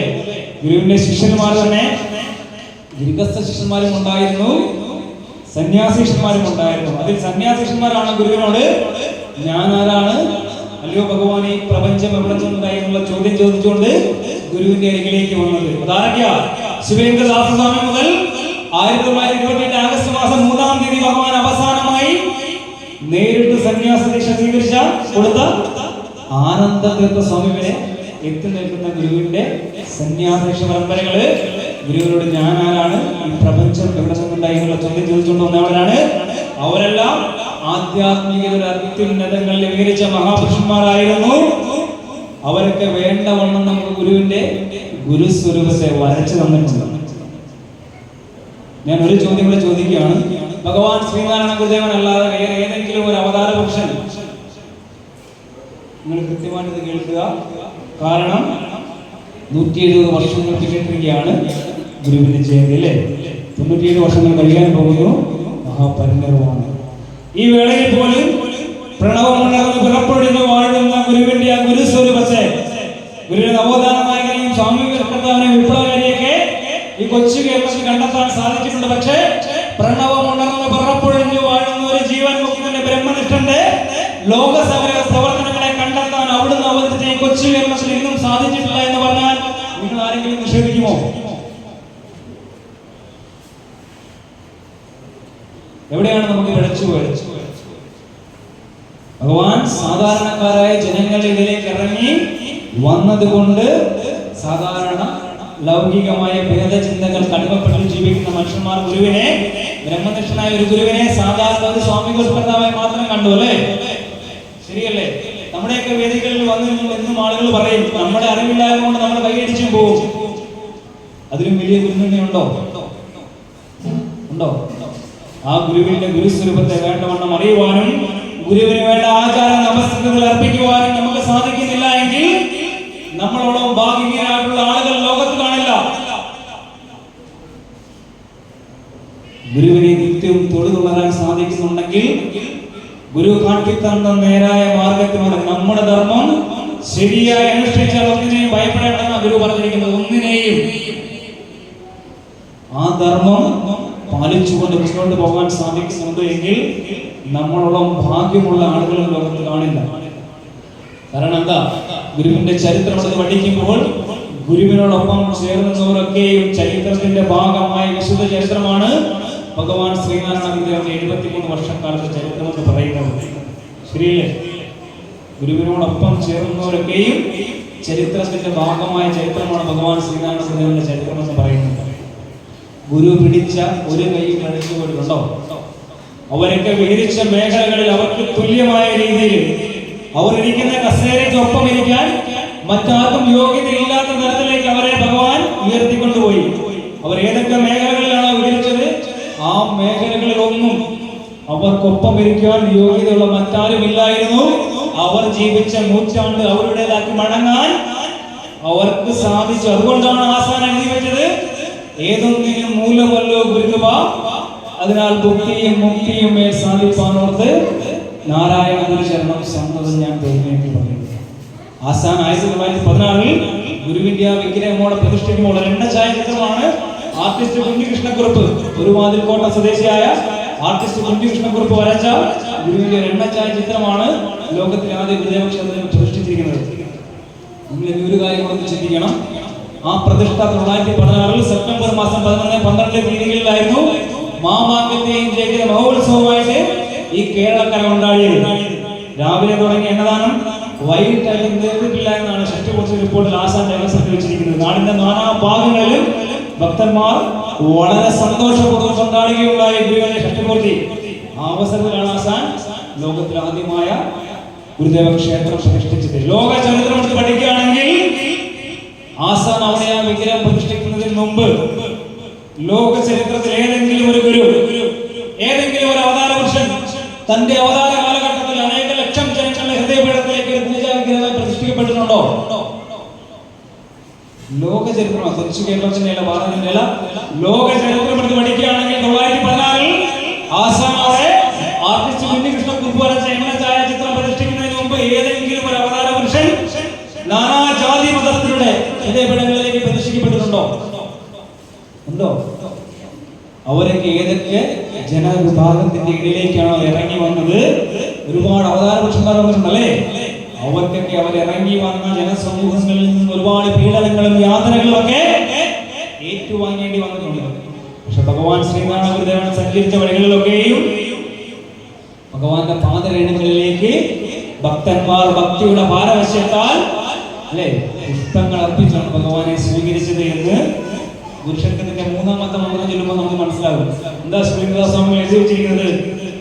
മഹനീയ ചരിത്രായ മമതാരഹിതാത്മനെ നാരായണേന്ദ്രായ തസ്മൈ ശ്രീഗുരവേ നമഃ. വെറുതെ എഴുതി വെച്ചിരിക്കുന്നതല്ല, അത്രയേറെ വിശുദ്ധമായ ജീവിതമായിരുന്നു ഭഗവാൻ ശ്രീനാരായണ ഗുരുദേവന്റെ 73 വർഷക്കാലത്തെ ജീവിതം എന്ന് പറയുന്നത്. ഇങ്ങനെ ഒരു അവതാര പുരുഷനെ ലോക ചരിത്രത്തിൽ നമുക്ക് കണ്ടെത്താൻ സാധിക്കുന്നു. ആറ്റം യുഗത്തിന് യോജിക്കുന്ന രീതിയിലാണ് ഭഗവാൻ തന്റെ ദർശനത്തെ ലോകത്തിന് കൊടുത്തിരിക്കുന്നത്. നിങ്ങൾ എത്രയേറെ വിമർശനാത്മകമായ ബുദ്ധിയോടുകൂടി പഠിച്ച് എത്ര സസൂക്ഷ്മമായിട്ട് ഇടങ്ങളിൽ പരിശോധിച്ചാലും അതിലൊരു മുഴുക്കുത്തും തെറ്റും കാണിക്കാൻ സാധിക്കത്തില്ല. അങ്ങനെയുള്ള ഒരു ഗുരുവിനെയാണ് നമുക്ക് ലഭിച്ചിരിക്കുന്നത്. അതുകൊണ്ടാണ് ആ ഗുരുവിനെ വേണ്ട രീതിയിൽ ഹൃദയത്തിലേക്ക് പ്രതിഷ്ഠിച്ച് ആരാധിക്കാൻ സാധിക്കുന്നില്ല എങ്കിൽ നമ്മളോടും ഭാഗ്യഹീനരായിട്ടുള്ള ആളുകളില്ല എന്ന് വെറുതെ പറഞ്ഞതല്ല. അങ്ങനെയുള്ള ഒരു മഹാഗുരുവിനെയും ആ ഗുരുവിന്റെ അനന്തമായ അനുഗ്രഹവുമാണ് നമുക്ക് ചേർന്നിരിക്കുന്നത് അല്ലേ? അത് വേണ്ടവണ്ണം നമുക്ക് ഉപയോഗിക്കാൻ സാധിക്കുന്നുണ്ടോ? ഗുരുവിന്റെ ആളുകൾ എന്ന് നമ്മൾ അഭിമാനം കൊണ്ട് നടന്നാൽ മാത്രം പോരാ, ഭഗവാൻ കാട്ടിയ വഴിയിലൂടെ സഞ്ചരിക്കാൻ നമുക്ക് സാധിക്കണം. ആ ഗുരുവിലേക്കുള്ള നമ്മുടെ ദൂരം കുറയാൻ വേണ്ടിയാണ് നമ്മൾ ഇങ്ങനെ ഒത്തുകൂടിയിരിക്കുന്നത്. നമ്മൾ അതിന് ഒരുപാട് കാര്യങ്ങൾ ചെയ്യണം. നമ്മുടെ ജീവിതയാത്രയിൽ നമുക്ക് എവിടെയെങ്കിലും പരാജയം ഉണ്ടാകുന്നുണ്ടെങ്കിൽ ഒരുപാട് കാര്യങ്ങളുടെ കുറവൊന്നും ഉണ്ടാകില്ല. ഒറ്റ കാര്യത്തിലെ കുറവായിട്ട് ഉണ്ടാവുള്ളൂ. ഞാനൊരു റാവൽപിണ്ടി എക്സ്പ്രസ് ഓടിപ്പോകുന്ന പോവാണ്. ഏറ്റവും വേഗം ഒരു ട്രെയിനാണ് പാകിസ്ഥാനിലെ റാവൽപിണ്ടി എക്സ്പ്രസ് ആണോ? അതുപോലെ പോവാണ്. നിങ്ങൾക്ക് എൻ്റെ കൂടെ വരാൻ സാധിക്കുന്നുണ്ടോ? അതങ്ങനെ സാധിക്കുന്നുണ്ടോ? ഉണ്ടല്ലേ? കുട്ടികൾക്ക് സാധിക്കുന്നുണ്ടോ? ചേട്ടൻ ഇങ്ങനെ വിട്ടു പോകണോ? ശകലോടെ സ്പീഡ് കുറയ്ക്കണം പറഞ്ഞാൽ കേട്ടോ. നിങ്ങൾ പറയുന്ന സമയം വരെ നമുക്ക് ഇരിക്കാം, ഒരു കുഴപ്പമില്ല. ഞാൻ അതിന്റെ ഫ്ലോയിലൊക്കെ പോവുകയാണ്. കുഴപ്പമില്ലല്ലോ? എന്നാ ഞാനിവിടെ പറഞ്ഞിട്ട് കുഴപ്പമില്ലെന്ന് പറഞ്ഞു എല്ലാവരും അല്ലേ? ആണോ പറയാം. ഞാൻ എവിടെ ഇപ്പം പറഞ്ഞു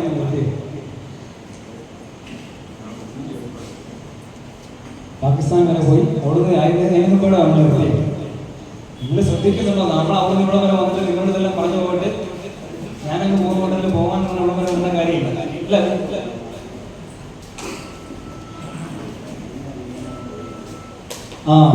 അമ്മ പറഞ്ഞു നമുക്ക് നേരെ കുരുക്ഷേത്രത്തിലേക്ക് പോകാനാവും. അത്രയേറെ വിശുദ്ധമായ ചരിത്രമായിരുന്നു ഭഗവാൻ ശ്രീനാരായണ 23 വർഷക്കാലത്തെ ചരിത്രം എന്നാണ്. വെറുതെ പറയുന്നതല്ല, ഇങ്ങനെ ആയിരുന്നു. നമ്മുടെയൊക്കെ കുട്ടികളൊക്കെ എന്ത് ചെയ്യും? ചേട്ടൻ പറയുകയുണ്ടായി 100 വീടുകളാണ് 100 200 അല്ലേ? ഇപ്പൊ വന്നിരിക്കുന്ന വീടുകളിൽ നമ്മുടെ കുട്ടികളൊക്കെ എന്ത് ചെയ്യും? നമ്മളൊരു ഗുരുവിന്റെ ചരിത്രം എടുത്ത് പഠിക്കുമ്പോഴേ, ഗുരുവിന്റെ ചരിത്രം എടുത്ത് പഠിക്കുമ്പോൾ 60 കഴിഞ്ഞ ആളുകൾ അല്ലായിരുന്നു ഗുരുവിന്റെ ആജ്ഞയെ നിറവേറ്റാൻ വേണ്ടി ഭഗവാന്റെ പാദങ്ങളിലേക്ക് അവരെ തന്നെ സമർപ്പിച്ചത്. 6 വയസ്സ് മുതൽ തൊട്ടുള്ള കുട്ടികളുണ്ടായിരുന്നു. 6 വയസ്സുകാരൻ അരുമാനൂർ നിങ്ങൾ കൂട്ടുണ്ടോ? നൈനാർപ്പതികം ഞാനോ ദൈവമേ ഞാൻ ഗുരുവേ എന്നുള്ള കീർത്തനമില്ലേ? പോണ ജിനോട് പറഞ്ഞാൽ മതി, നിങ്ങൾ പോവുക, പോയി കാണുക. നൈനാർപ്പതികം ഭഗവാൻ എഴുതിയ അരുമാനൂർ ഇല്ലേ? അരുമാനൂർ അല്ലേ? അരുമാനൂർ കൊച്ചുകുട്ടി ഉണ്ടായിരുന്നു വലിയ തോട്ടത്തിൽ ഭവനത്തില്. നാണുവെന്നായിരുന്നു പേര്. നാരായണ അല്ലേ? നാണുവെന്നായിരുന്നു പേര്. വിളിപ്പേര്. ഗുരുവിന്റെ ശിഷ്യ പരമ്പരയിലേക്ക് വന്നപ്പോൾ നിശ്ചലദാസ് സ്വാമികൾ എന്നറിയപ്പെട്ടു. മഹാസിദ്ധപുരുഷനായിരുന്നു. 6-ാം വയസ്സിൽ ഗുരുവിന്റെ പാദങ്ങളിലേക്ക് വന്ന് വീഴാൻ ഭാഗ്യം സിദ്ധിച്ച ആളാണ്. ഞങ്ങൾ നമ്മുടെ കുട്ടികളൊക്കെ എന്ത് ചെയ്യും? അവരൊക്കെ ഈ മാർഗത്തിൽ പോയാൽ അവരോടൊപ്പം പിടിച്ചു പോകത്തില്ല. ഗുരുവിനോടൊപ്പം ചേർന്ന് നിന്ന് കഴിഞ്ഞാൽ അവരുടെ ജീവിതയാത്ര ശാന്തിയും സമാധാനവും ചൈതന്യവും നിറഞ്ഞു തീരും. കാരണം എന്താ? ഗുരു എന്താ പറഞ്ഞിരിക്കുന്നത്? ഭക്തിയില്ലാത്ത ജീവിതത്തിന് എങ്ങനെ ചോറ് കൊടുക്കണം നമുക്ക് പറഞ്ഞു. ഉപ്പില്ലാതെ ആരെങ്കിലും ചോറുണ്ടെന്ന് പറയാം.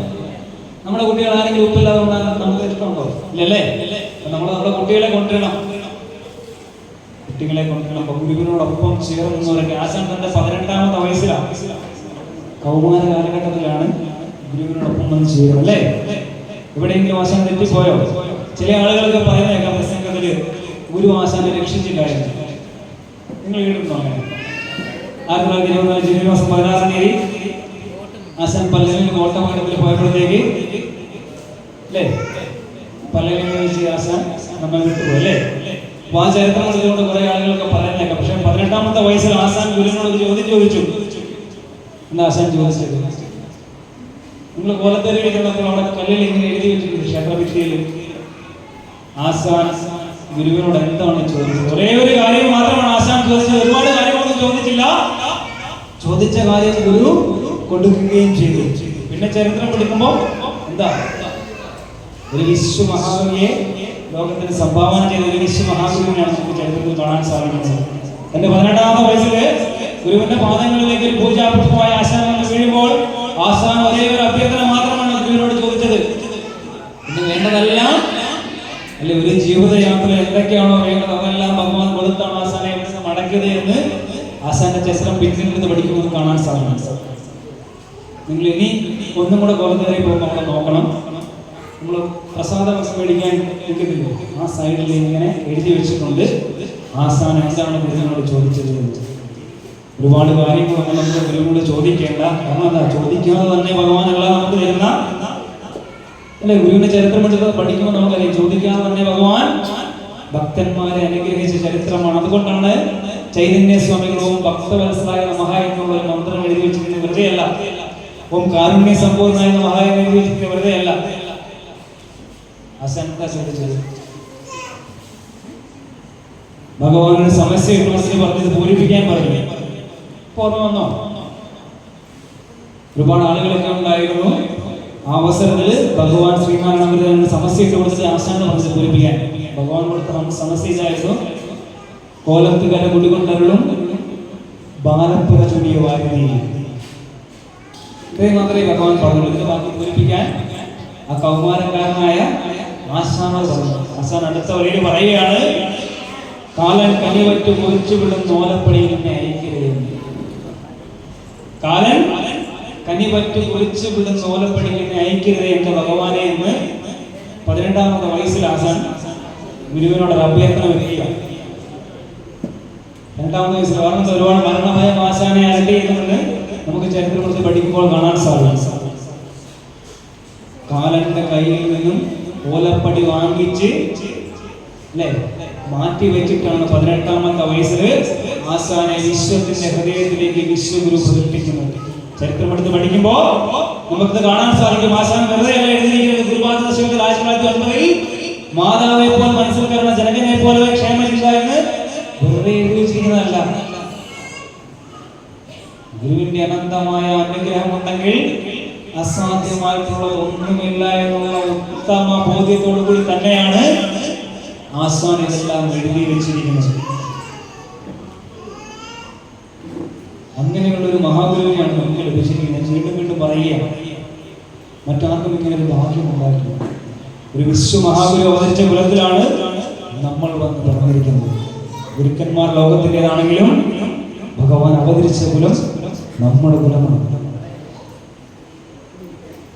ആ ഗുരുവിനെ വേണ്ടവണ്ണം അറിയുവാനും ആ ഗുരുവിന് വേണ്ട ആചാര നമസ്കൃതത്തിൽ അർപ്പിക്കുവാനും 100 വർഷങ്ങൾ തികയുക അല്ലേ? 1928 നിന്നും 2028 കാലം സഞ്ചരിക്കുമ്പോൾ 1 നൂറ്റാണ്ട് പിന്നിടുകയാണ് ഗുരു സദാമത്തിലേക്ക് മടങ്ങുന്നത്. ആ ഗുരു അവതരിച്ച കൊച്ചു കേരളത്തിൽ ഞാൻ വീണ്ടും ആവർത്തിച്ച് പറയുകയാണ്, മറ്റെല്ലാ മേഖലകളിലും കണ്ടെത്താനുള്ള കണ്ണാടി കിട്ടി, പക്ഷേ ഗുരുവിന്റെ ഗുരുസ്വരൂപത്തെ കണ്ടെത്താനുള്ള കണ്ണാടി കിട്ടിയിട്ടില്ല. ആദ്യ ശിഷ്യൻ കൃത്യമായിട്ട് നമ്മൾ പറഞ്ഞിരുന്നുണ്ട്, ഗുരുവിനെ ആദ്യം കണ്ടാറ് ഭഗവാനെ വിളിച്ചത്.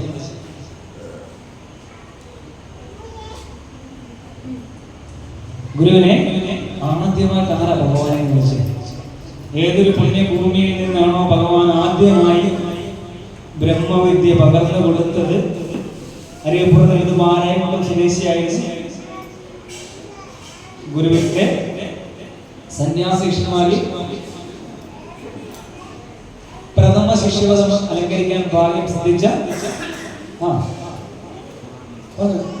പാഠശാലയില്ലേ? ഉണ്ടോ? ഉണ്ടായിരുന്നല്ലേ? ഇല്ലെങ്കിൽ അത് നമുക്ക് റീസെറ്റ് ചെയ്യണം. അപ്പം ഭഗവാൻ ശ്രീനാരായണ ഗുരുദേവന്റെ തിരുമുഖത്തിൽ നിന്ന് ആദ്യമായി ബ്രഹ്മവിദ്യ സ്വീകരിച്ച ആധ്യാത്മിക അത്യുന്നതങ്ങളിൽ മികച്ച മഹാസിദ്ധപുരുഷനായിരുന്ന സദ്ഗുരു ശിവലിംഗദാസ സ്വാമികളാണ് ആദ്യമായി ഗുരുവിനെ ഭഗവാനെ എന്ന് വിളിച്ചത്. ആദ്യമായിട്ട് ഭഗവാനെ എന്ന് വിളിച്ചത് ചാവക്കാട് വിശ്വനാഥ ചന്ദ്രാനത്തിൽ 1919 ജനുവരി മാസം 8-ാം തീയതി മഹാപരിനിർവാണം പ്രാപിച്ച മഹാഗുരുവിന്റെ പ്രഥമ സന്യസ്ത ശിഷ്യപദം അലങ്കരിച്ച സദ്ഗുരു ശിവലിംഗദാസ സ്വാമികളാണ്. അന്നുള്ള ആളുകൾക്ക് ആർക്കെങ്കിലും ഈ ഗുരു ആരാണെന്ന് സംശയമുണ്ടെങ്കിൽ, ഇനി വരാൻ പോകുന്ന ആളുകൾക്ക് ആർക്കെങ്കിലും ഗുരുവിന്റെ ഗുരുസ്വരൂപത്തിൽ എന്തെങ്കിലും സംശയമുണ്ടെങ്കിൽ, സകല സംശയങ്ങളുടെയും നാരായ വേറാക്കുന്ന രീതിയിലാണ് 6 മന്ത്രങ്ങളിലൂടെ 24 വരികളിലൂടെ ഗുരുഷത്വം എന്ന് പറയുന്ന ഒറ്റ കൃതിയിലൂടെ ഗുരുവിന്റെ ഗുരുസ്വരൂപത്തെ ശ്രീനാരായണ ഭക്തലോകത്തിന് മുന്നിലേക്ക് സമർപ്പിച്ച ശിവലിംഗദാസ സ്വാമികൾ എവിടെയാണ് ഗുരുവിനെ ഭഗവാനെ എന്ന് വിളിച്ചത്? ഗുരുഷത്വം എന്ന് പറഞ്ഞാൽ എന്താ? ഓം ബ്രഹ്മണേ മൂർത്തി മതി. എല്ലാവരും ഒന്ന് ചൊല്ലിക്കേ. നിങ്ങൾക്കുള്ളിൽ ചൊല്ലിയാണ് ഈ സൈഡിൽ വയ്ക്കില്ലേ? വയ്ക്കണോ?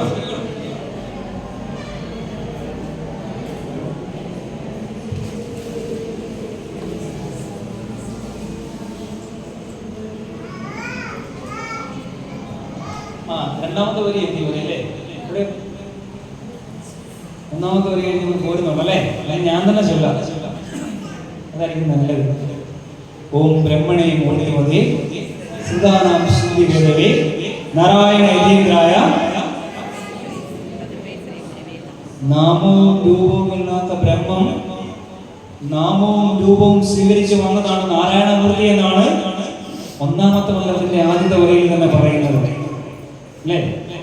ഗുരുവിനോട് ചേർന്ന് എന്ത് കിട്ടും? നമുക്കെല്ലാവർക്കും എന്താ വേണ്ട? ആത്മീയമായിട്ട് ജീവിതത്തിൽ ശക്തി വേണം അല്ലേ? എന്തിനെ നല്ലവണ്ണം സൂക്ഷിക്കണം ഭഗവാൻ പറഞ്ഞിരിക്കുന്നത്? ഹൃദയത്തെ നല്ലവണ്ണം സൂക്ഷിക്കണം. എങ്കിലേ ഉള്ളൂ നമ്മളോടും മറ്റുള്ളവരോടും നമുക്ക് അനുകമ്പയില്ലാത്തവണ്ണം നമ്മൾ പറഞ്ഞിരിക്കുന്നത്. അപ്പം അടുത്ത മന്ത്രത്തിൽ പറയുകയാണ് ശ്രീകൃഷ്ണദാസ സ്വാമികള്. അടുത്ത മന്ത്രം എങ്ങനെയാണ്? രണ്ടാമത്തെ മന്ത്രം എങ്ങനെയാണ്? ഉറക്കെ ചൊല്ലുക.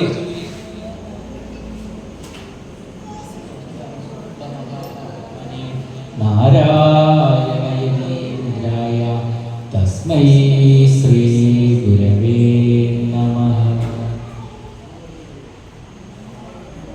നമോ ഭഗവതേ നിത്യശുദ്ധമുത്തമഹാത്മനെ നാരായണയതീന്ദ്രായ തസ്മൈ ശ്രീ ഗുരവേ നമഃ. നല്ല മനോഹരമായ രീതിയിലുള്ള സൗണ്ട് അല്ലേ? എല്ലാവർക്കും ഇഷ്ടപ്പെട്ടു? നല്ലൊരു കൈ കൊടുക്കുക. ഒരുപാട് വേദികളിലേക്ക് ഗുരുവിനെ നല്ല രീതിയിൽ പാടാനും പ്രസംഗിക്കാനുള്ള അനുഗ്രഹം ഗുരു നൽകിയിട്ട് പ്രാർത്ഥിക്കുന്നു. നല്ല കഴിവുണ്ട്, അത് നീ നല്ല രീതിയിൽ മുന്നോട്ട് കൊണ്ടുപോകണം. എന്താ പേരെന്താ? നന്ദു അല്ലേ? പാട്ട് പാടുന്ന ആളല്ലേ? നമുക്ക് ആ സൗണ്ട് കേൾക്കുമ്പോൾ തന്നെ അറിയാം. എന്തായാലും ഗുരുവിന്റെ അനന്തമായ അനുഗ്രഹം ഉണ്ടാവട്ടെ. അപ്പം ശിവലിംഗദാസ്വാമികൾ എവിടെ എഴുതി വെച്ചിരിക്കുന്നത്? പുരുഷത്വത്തിന്റെ രണ്ടാമത്തെ മന്ത്രത്തിൽ എഴുതി വെച്ചിരിക്കുകയാണ് നമോ ഭഗവതേ. നമിക്കപ്പെടേണ്ട ഭഗവത് സ്വരൂപത്തോടു കൂടി ആളാണ് ആര്? ഭഗവാൻ ശ്രീനാരായണ ഗുരുദേവനുണ്ട്. ആറാമത്തെ മന്ത്രത്തിൽ എന്താ എഴുതി വെച്ചിരിക്കുന്നത്? ഗുരുവിനെ ആരാധിച്ചാൽ എന്താ നമുക്ക് ലഭിക്കുന്നത്? യസ്യനഃ കൽപ്പതേ സിദ്ധേ പാദാംബുജലജോലവഃ നാരായണയതീന്ദ്രായ തസ്മൈ ശ്രീ ഗുരവേ നമഃ.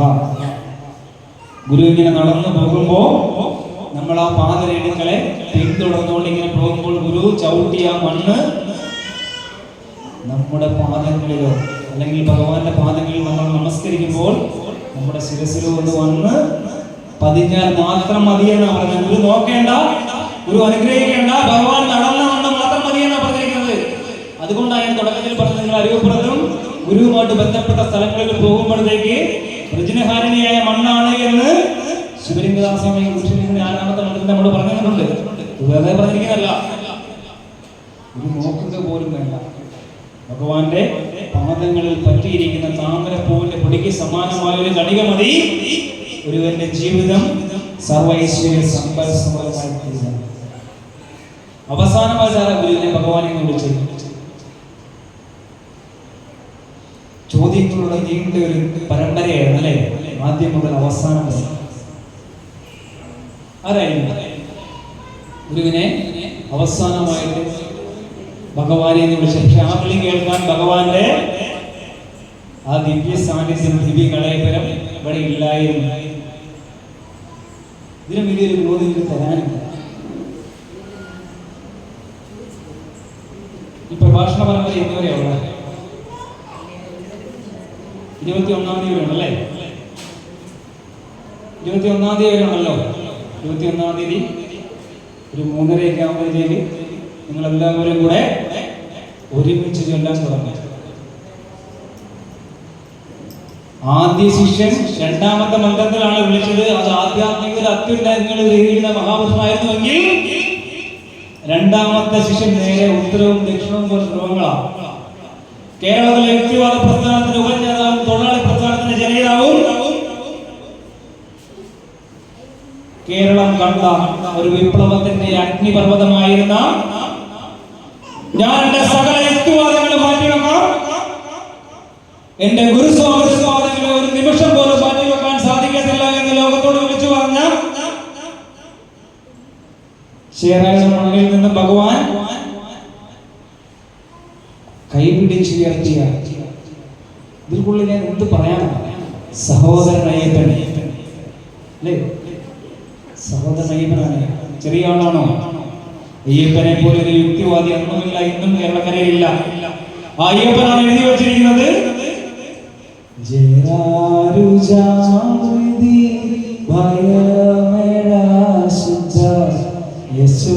നിർവാണത്തെ അടഞ്ഞ സദ്ഗുരു ജയ നാരായണ ഗുരു സ്വാമി ദേവ. ചൊല്ലി ജയ ഭഗവാനേ ജയ ജയ ഗുരു.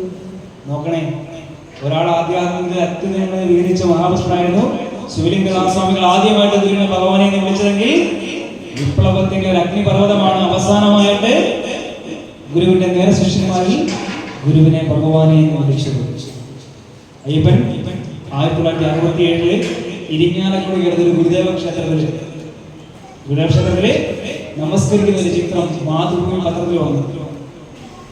1967 വിപ്ലവത്തിന്റെ അഗ്നിപർവ്വതമായിരുന്ന സഹോദരൻ അയ്യപ്പൻ ഇരിങ്ങാലക്കുടയ്ക്കടുത്തൊരു ഗുരുദേവ ക്ഷേത്രത്തിൽ നമസ്കരിക്കുന്ന ചിത്രം മാതൃഭൂമി പത്രം റിപ്പോർട്ട് ചെയ്തു.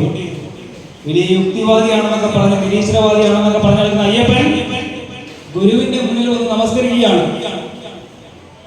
അയ്യപ്പൻ വലിയൊരു പത്രപ്രവർത്തനം കൂടിയായിരുന്നു. അയ്യപ്പന് മറുപടി കൊടുക്കണമല്ലോ. അയ്യപ്പൻ കൊടുത്ത മറുപടി എന്താ? കാര്യമൊക്കെ ശരിയാണ്, ഞാൻ യുക്തിവാദിയും നിരീശ്വരവാദിയൊക്കെ ആയിരിക്കും, പക്ഷേ ഞാൻ എന്റെ സകല യുക്തിവാദങ്ങളും എടുത്ത് മാറ്റിവെക്കും. എവിടെ? ഗുരുവിന്റെ സന്നിധിയിൽ. അവർ കൊടുത്ത മറുപടി ഇങ്ങനെ, ഞാൻ എന്റെ സകല യുക്തിവാദങ്ങളും മാറ്റിവെക്കാം, പക്ഷേ ഗുരുസ്വാമി തൃപ്പാദങ്ങളെ മാറ്റിവെക്കാൻ സാധിക്കത്തില്ല എന്ന് പറഞ്ഞ വിപ്ലവത്തിന്റെ അഗ്നിപർവ്വതമായിരുന്നു സഹോദരൻ അയ്യപ്പൻ. അവർക്ക് എന്തുകൊണ്ടായിരിക്കും അങ്ങനെ പറഞ്ഞത്? ഗുരുവിന്റെ അനന്തമായ അനുഗ്രഹ വർഷങ്ങൾ ഏറ്റുവാങ്ങി ജീവിതം ചൈതന്യപൂർണമായി തീർന്ന മഹാപുരുഷന്മാർക്ക് ഗുരുവിനപ്പുറത്തേക്ക് ഒരു ദൈവമില്ലായിരുന്നു. നമുക്കോ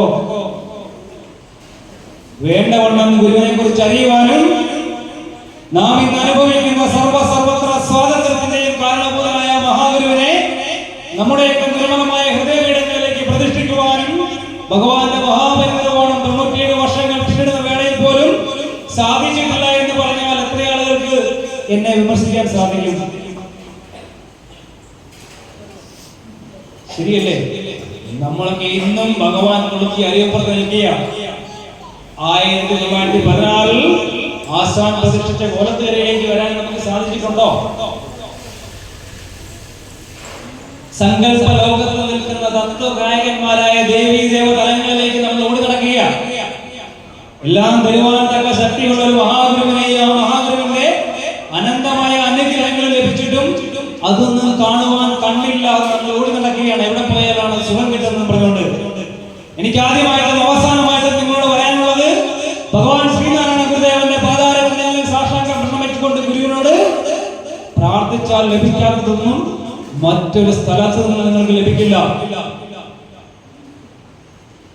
പച്ചയ്ക്ക് പറഞ്ഞാൽ ഗുരുവിന് തരാൻ സാധിക്കാത്തതൊന്നും മറ്റൊരു സ്ഥലത്ത് നിന്ന് നിങ്ങൾക്ക് ലഭിക്കില്ല.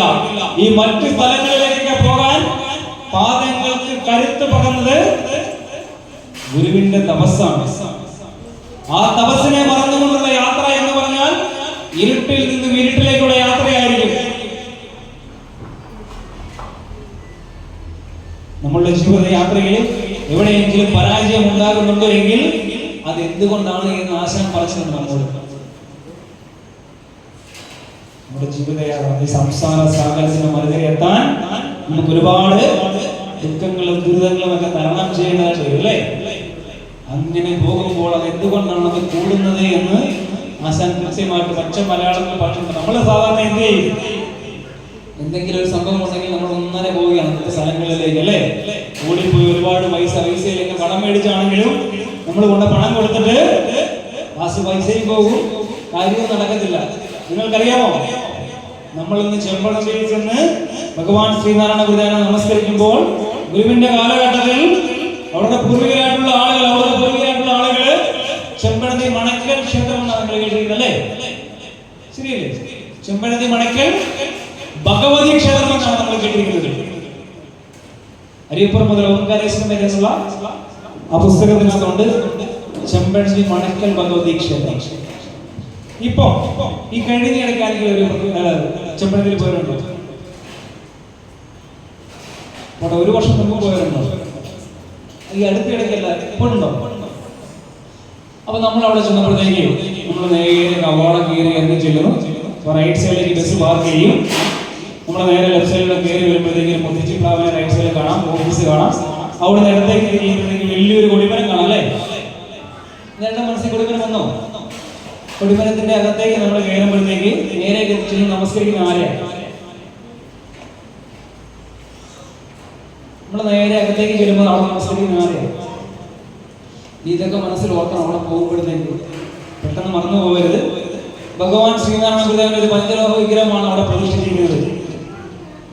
മണക്കൽ ഭഗവതി ക്ഷേത്രം എങ്ങനെയാണ് മണക്കൽ ഗുരുദേവ ക്ഷേത്രമായി മാറിയത് അറിയണ്ടേ? ഒരു നൂറ്റാണ്ട് മുമ്പ് ഭഗവാൻ എടുത്തു മാറ്റിയ ഘോരരൂപിണിയായിരുന്ന ദേവീ വിഗ്രഹം ഒരു ഭഗവാൻ അവിടെ മഹാദേവനെ പ്രതിഷ്ഠിച്ചു. മഹാദേവനെ ഓലത്തരയിൽ പ്രതിഷ്ഠിച്ചതുപോലെ തന്നെ മണക്കൽ ഭഗവതിയെ എടുത്തു മാറ്റിക്കൊണ്ട് അവിടെ കോഴിവെട്ടും മൃഗബലിയൊക്കെ ഉണ്ടായിരുന്നു. നിങ്ങളിങ്ങനെ ചെയ്യേണ്ട, മഹാദേവനെ ആരാധിച്ചോളാൻ പറഞ്ഞുകൊണ്ട് ഗുരു അവിടെ ഒരു മഹാദേവ വിഗ്രഹം പ്രതിഷ്ഠിച്ചു. കാലം മുന്നോട്ട് വന്നപ്പോഴത്തേക്ക് ഗുരുവിന്റെ സ്നേഹവാത്സല്യങ്ങൾ ഏറ്റുവാങ്ങിയ ശ്രീനാരായണ കർമ്മസംഘത്തിന്റെ പ്രഥമ ജനറൽ സെക്രട്ടറി ആയിരുന്ന അതിന്റെ ബൈലോ എഴുതിയ തൃശൂർ ബാറിലെ അഡ്വക്കേറ്റ് ആയിരുന്ന പരമേശ്വര മേനോൻ സന്യാസം സ്വീകരിച്ചപ്പോൾ സ്വാമി ധർമ്മതീർത്ഥരായി. ധർമ്മതീർത്ഥ സ്വാമികൾ ഭഗവാൻ ശ്രീനാരായണ ഗുരുദേവൻ പ്രതിഷ്ഠിച്ച ആ മഹാദേവ വിഗ്രഹം അവിടുന്ന് പിഴുതു മാറ്റി. ഇനി നിങ്ങൾ സങ്കല്പ ലോകത്തിൽ നിൽക്കുന്ന തത്വഗായകന്മാരായ ദേവീ ദേവതലങ്ങളിലേക്ക് പോവേണ്ട. എല്ലാം തരാൻ തക്ക ശക്തിയുള്ള മഹാഗുരുവിന്റെ ദിവ്യമായ ചൈതന്യത്തെ ആരാധിച്ചാൽ മതി. അന്ധകാരത്തിന്റെ പാഴ്ചേറിലേക്ക് കണ്ടു പോകണ്ട എന്നുള്ള ഒരു ആത്മപ്രതിജ്ഞയോടുകൂടി ഗുരുവിന്റെ എണ്ണച്ചായ ചിത്രങ്ങൾ പ്രതിഷ്ഠിച്ചു. ലോക ചരിത്രത്തിൽ പഠിക്കുകയാണെങ്കിൽ ഇങ്ങനെയൊരു പ്രതിഷ്ഠ കാണാൻ സാധിക്കില്ല. എന്തുകൊണ്ടായിരിക്കും ആസാൻ 16 ഗുരുവിനെ അവിടെ പ്രതിഷ്ഠിച്ചത്? ഗുരു പ്രതിഷ്ഠിച്ച വിഗ്രഹം എടുത്തു മാറ്റിക്കൊണ്ട് ഗുരുവിനെ പ്രതിഷ്ഠിച്ചെങ്ങനെയായിരിക്കും ധർമ്മതീർത്ഥ സ്വാമികൾ? നമ്മുടെ ജീവിതയാത്രയിൽ എവിടെയെങ്കിലും പരാജയം ഉണ്ടാകുന്നുണ്ടെങ്കിൽ ഒരുപാട് കാര്യങ്ങളുടെ കുറവുകൊണ്ടൊന്നുമല്ല, ഒരൊറ്റ കാര്യത്തിന്റെ കുറവുകൊണ്ടാണെന്നുള്ള ഉത്തമ ബോധ്യമുണ്ട് അവർക്ക്. എന്തിന്റെ കുറവാണ്? അതിനി വരാൻ പോകുന്ന ആളുകൾക്ക് ഗുരുവിന്റെ ഗുരുസ്വരൂപത്തെ വേണ്ടവണ്ണം അറിയാൻ സാധിക്കത്തില്ല എങ്കിൽ അവർ ഇനി സംസ്കൃതമൊന്നും പഠിക്കത്തില്ല, മലയാളവും ഇംഗ്ലീഷും ആയിരിക്കും പഠിക്കും അല്ലേ? അപ്പൊ അവർക്ക് വേണ്ടി പഠിച്ച മലയാളത്തിൽ ആശാൻ പറഞ്ഞിട്ടുണ്ട്, നമ്മുടെ ജീവിതയാത്രയിൽ എവിടെയെങ്കിലും ഒരു അപജയം നമുക്ക് ഉണ്ടാകുന്നുണ്ടെങ്കിൽ എന്തിന്റെ കുറവ് കൊണ്ടാണ് എന്നാണ്. നമുക്ക് ഒരുമിച്ച് ചൊല്ലാം. മോഹാകുലരാം ഞങ്ങളെ അങ്ങയുടെ എടുത്തു സ്നേഹാത്മകമാപാശമതിൽ കെട്ടിയിടത്തു. മോഹാകുലരാം ഞങ്ങളെ അങ്ങയുടെ എടുത്തു സ്നേഹാത്മകമാപാശമതിൽ കെട്ടിയിടത്തു. അടുത്ത ഒരു ദാസൻ പറഞ്ഞു തരികയാണ് പരീക്ഷമല്ലാതെ. ആഹാ ബഹുലക്ഷം ജനമങ്ങേ തിരുനാമ,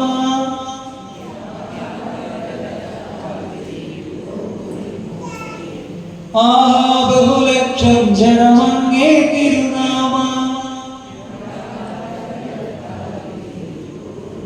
ആസാന്റെ കാലഘട്ടത്തില് 1916 സെപ്റ്റംബർ മാസത്തില് അനേക ലക്ഷം ജനങ്ങളെ ജീവിതയാത്രയിൽ വിജയിച്ചത് എങ്ങനെയാണ് വിജയിച്ചത്? ആസാൻ പച്ച മലയാളത്തിൽ എഴുതിയിട്ടിരിക്കുന്നത്. നമ്മളിത് എല്ലാവരും പ്രാർത്ഥന നമ്മൾ ചൊല്ലാറുണ്ട്. പക്ഷേ ആ അക്ഷരങ്ങളുടെ ആഴങ്ങളിലേക്ക് ചെല്ലുമ്പോഴാണ് അനന്തമായ അനുഗ്രഹം നമ്മളെ തേടി വരുന്നത്. ആസാൻ എഴുതി വെച്ചിരിക്കുകയാണ്, ആഹാ ബഹുലക്ഷം ജനമങ്ങേ തിരുനാമ, വ്യാഹാര ബലത്താൽ വിജയിച്ചു ഗുരുമൂർത്തി. പച്ച മലയാളത്തിൽ അതിനെ ഒന്നുകൂടെ നമ്മള് ഫിൽട്ടർ ചെയ്തിരിക്കുകയാണെങ്കിൽ അനേക ലക്ഷം ജനങ്ങൾ അവിടെ ജീവിതയാത്രയിൽ വിജയിച്ചത് ഭഗവാൻ നാമ മന്ത്രം ഉച്ചരിച്ചുകൊണ്ട് മാത്രമാണ് അല്ലേ. ആരുമില്ലാത്തവർക്ക് സ്വാമി മാത്രമാണ് ആശ്രയമെന്നായിരുന്നു ഗുരുവിന്റെ കാലഘട്ടത്തിൽ. നമ്മളിപ്പോ ഇങ്ങനെ ഗുരുവിന്റെ മുന്നിൽ ഇങ്ങനെ വിളക്കൊക്കെ കൊളുത്തി പ്രാർത്ഥിക്കണം അല്ലേ അല്ലേ. നമ്മളിങ്ങനെ പ്രാർത്ഥിച്ചാൽ ഗുരു നമ്മുടെ പ്രാർത്ഥന കേൾക്കുമോ? കേൾക്കുമോ? അത്ര ഉറപ്പ് പറയല്ലേ ഉണ്ടോ? കേൾക്കുമോ? നമ്മളിങ്ങനെ ഗുരുവിന്റെ ഒരു ചിത്രത്തിന് മുന്നിൽ നമ്മളൊരു പ്രാർത്ഥന ചൊല്ലുകയാണ്. എൻ്റെ ഭഗവാനെ, എൻ്റെ രോഗദുഃഖ ദുരിതങ്ങളൊക്കെ അവതാനന്ദമായ കൊണ്ട് മാറണേ, സർവൈശ്വര്യ സമ്പൽ സമൃദ്ധമായ ഒരു ജീവിതം എനിക്ക് ജീവിക്കാൻ സാധിക്കണമെന്നൊക്കെ നമ്മളുടെ പൂജാമുറിയിലുള്ള ഗുരുവിന്റെ ചിത്രത്തിന് മുന്നിൽ നമ്മൾ പ്രാർത്ഥിച്ചാൽ ഭഗവാൻ കേൾക്കുമോ എന്നാണ് എന്റെ ചോദ്യം.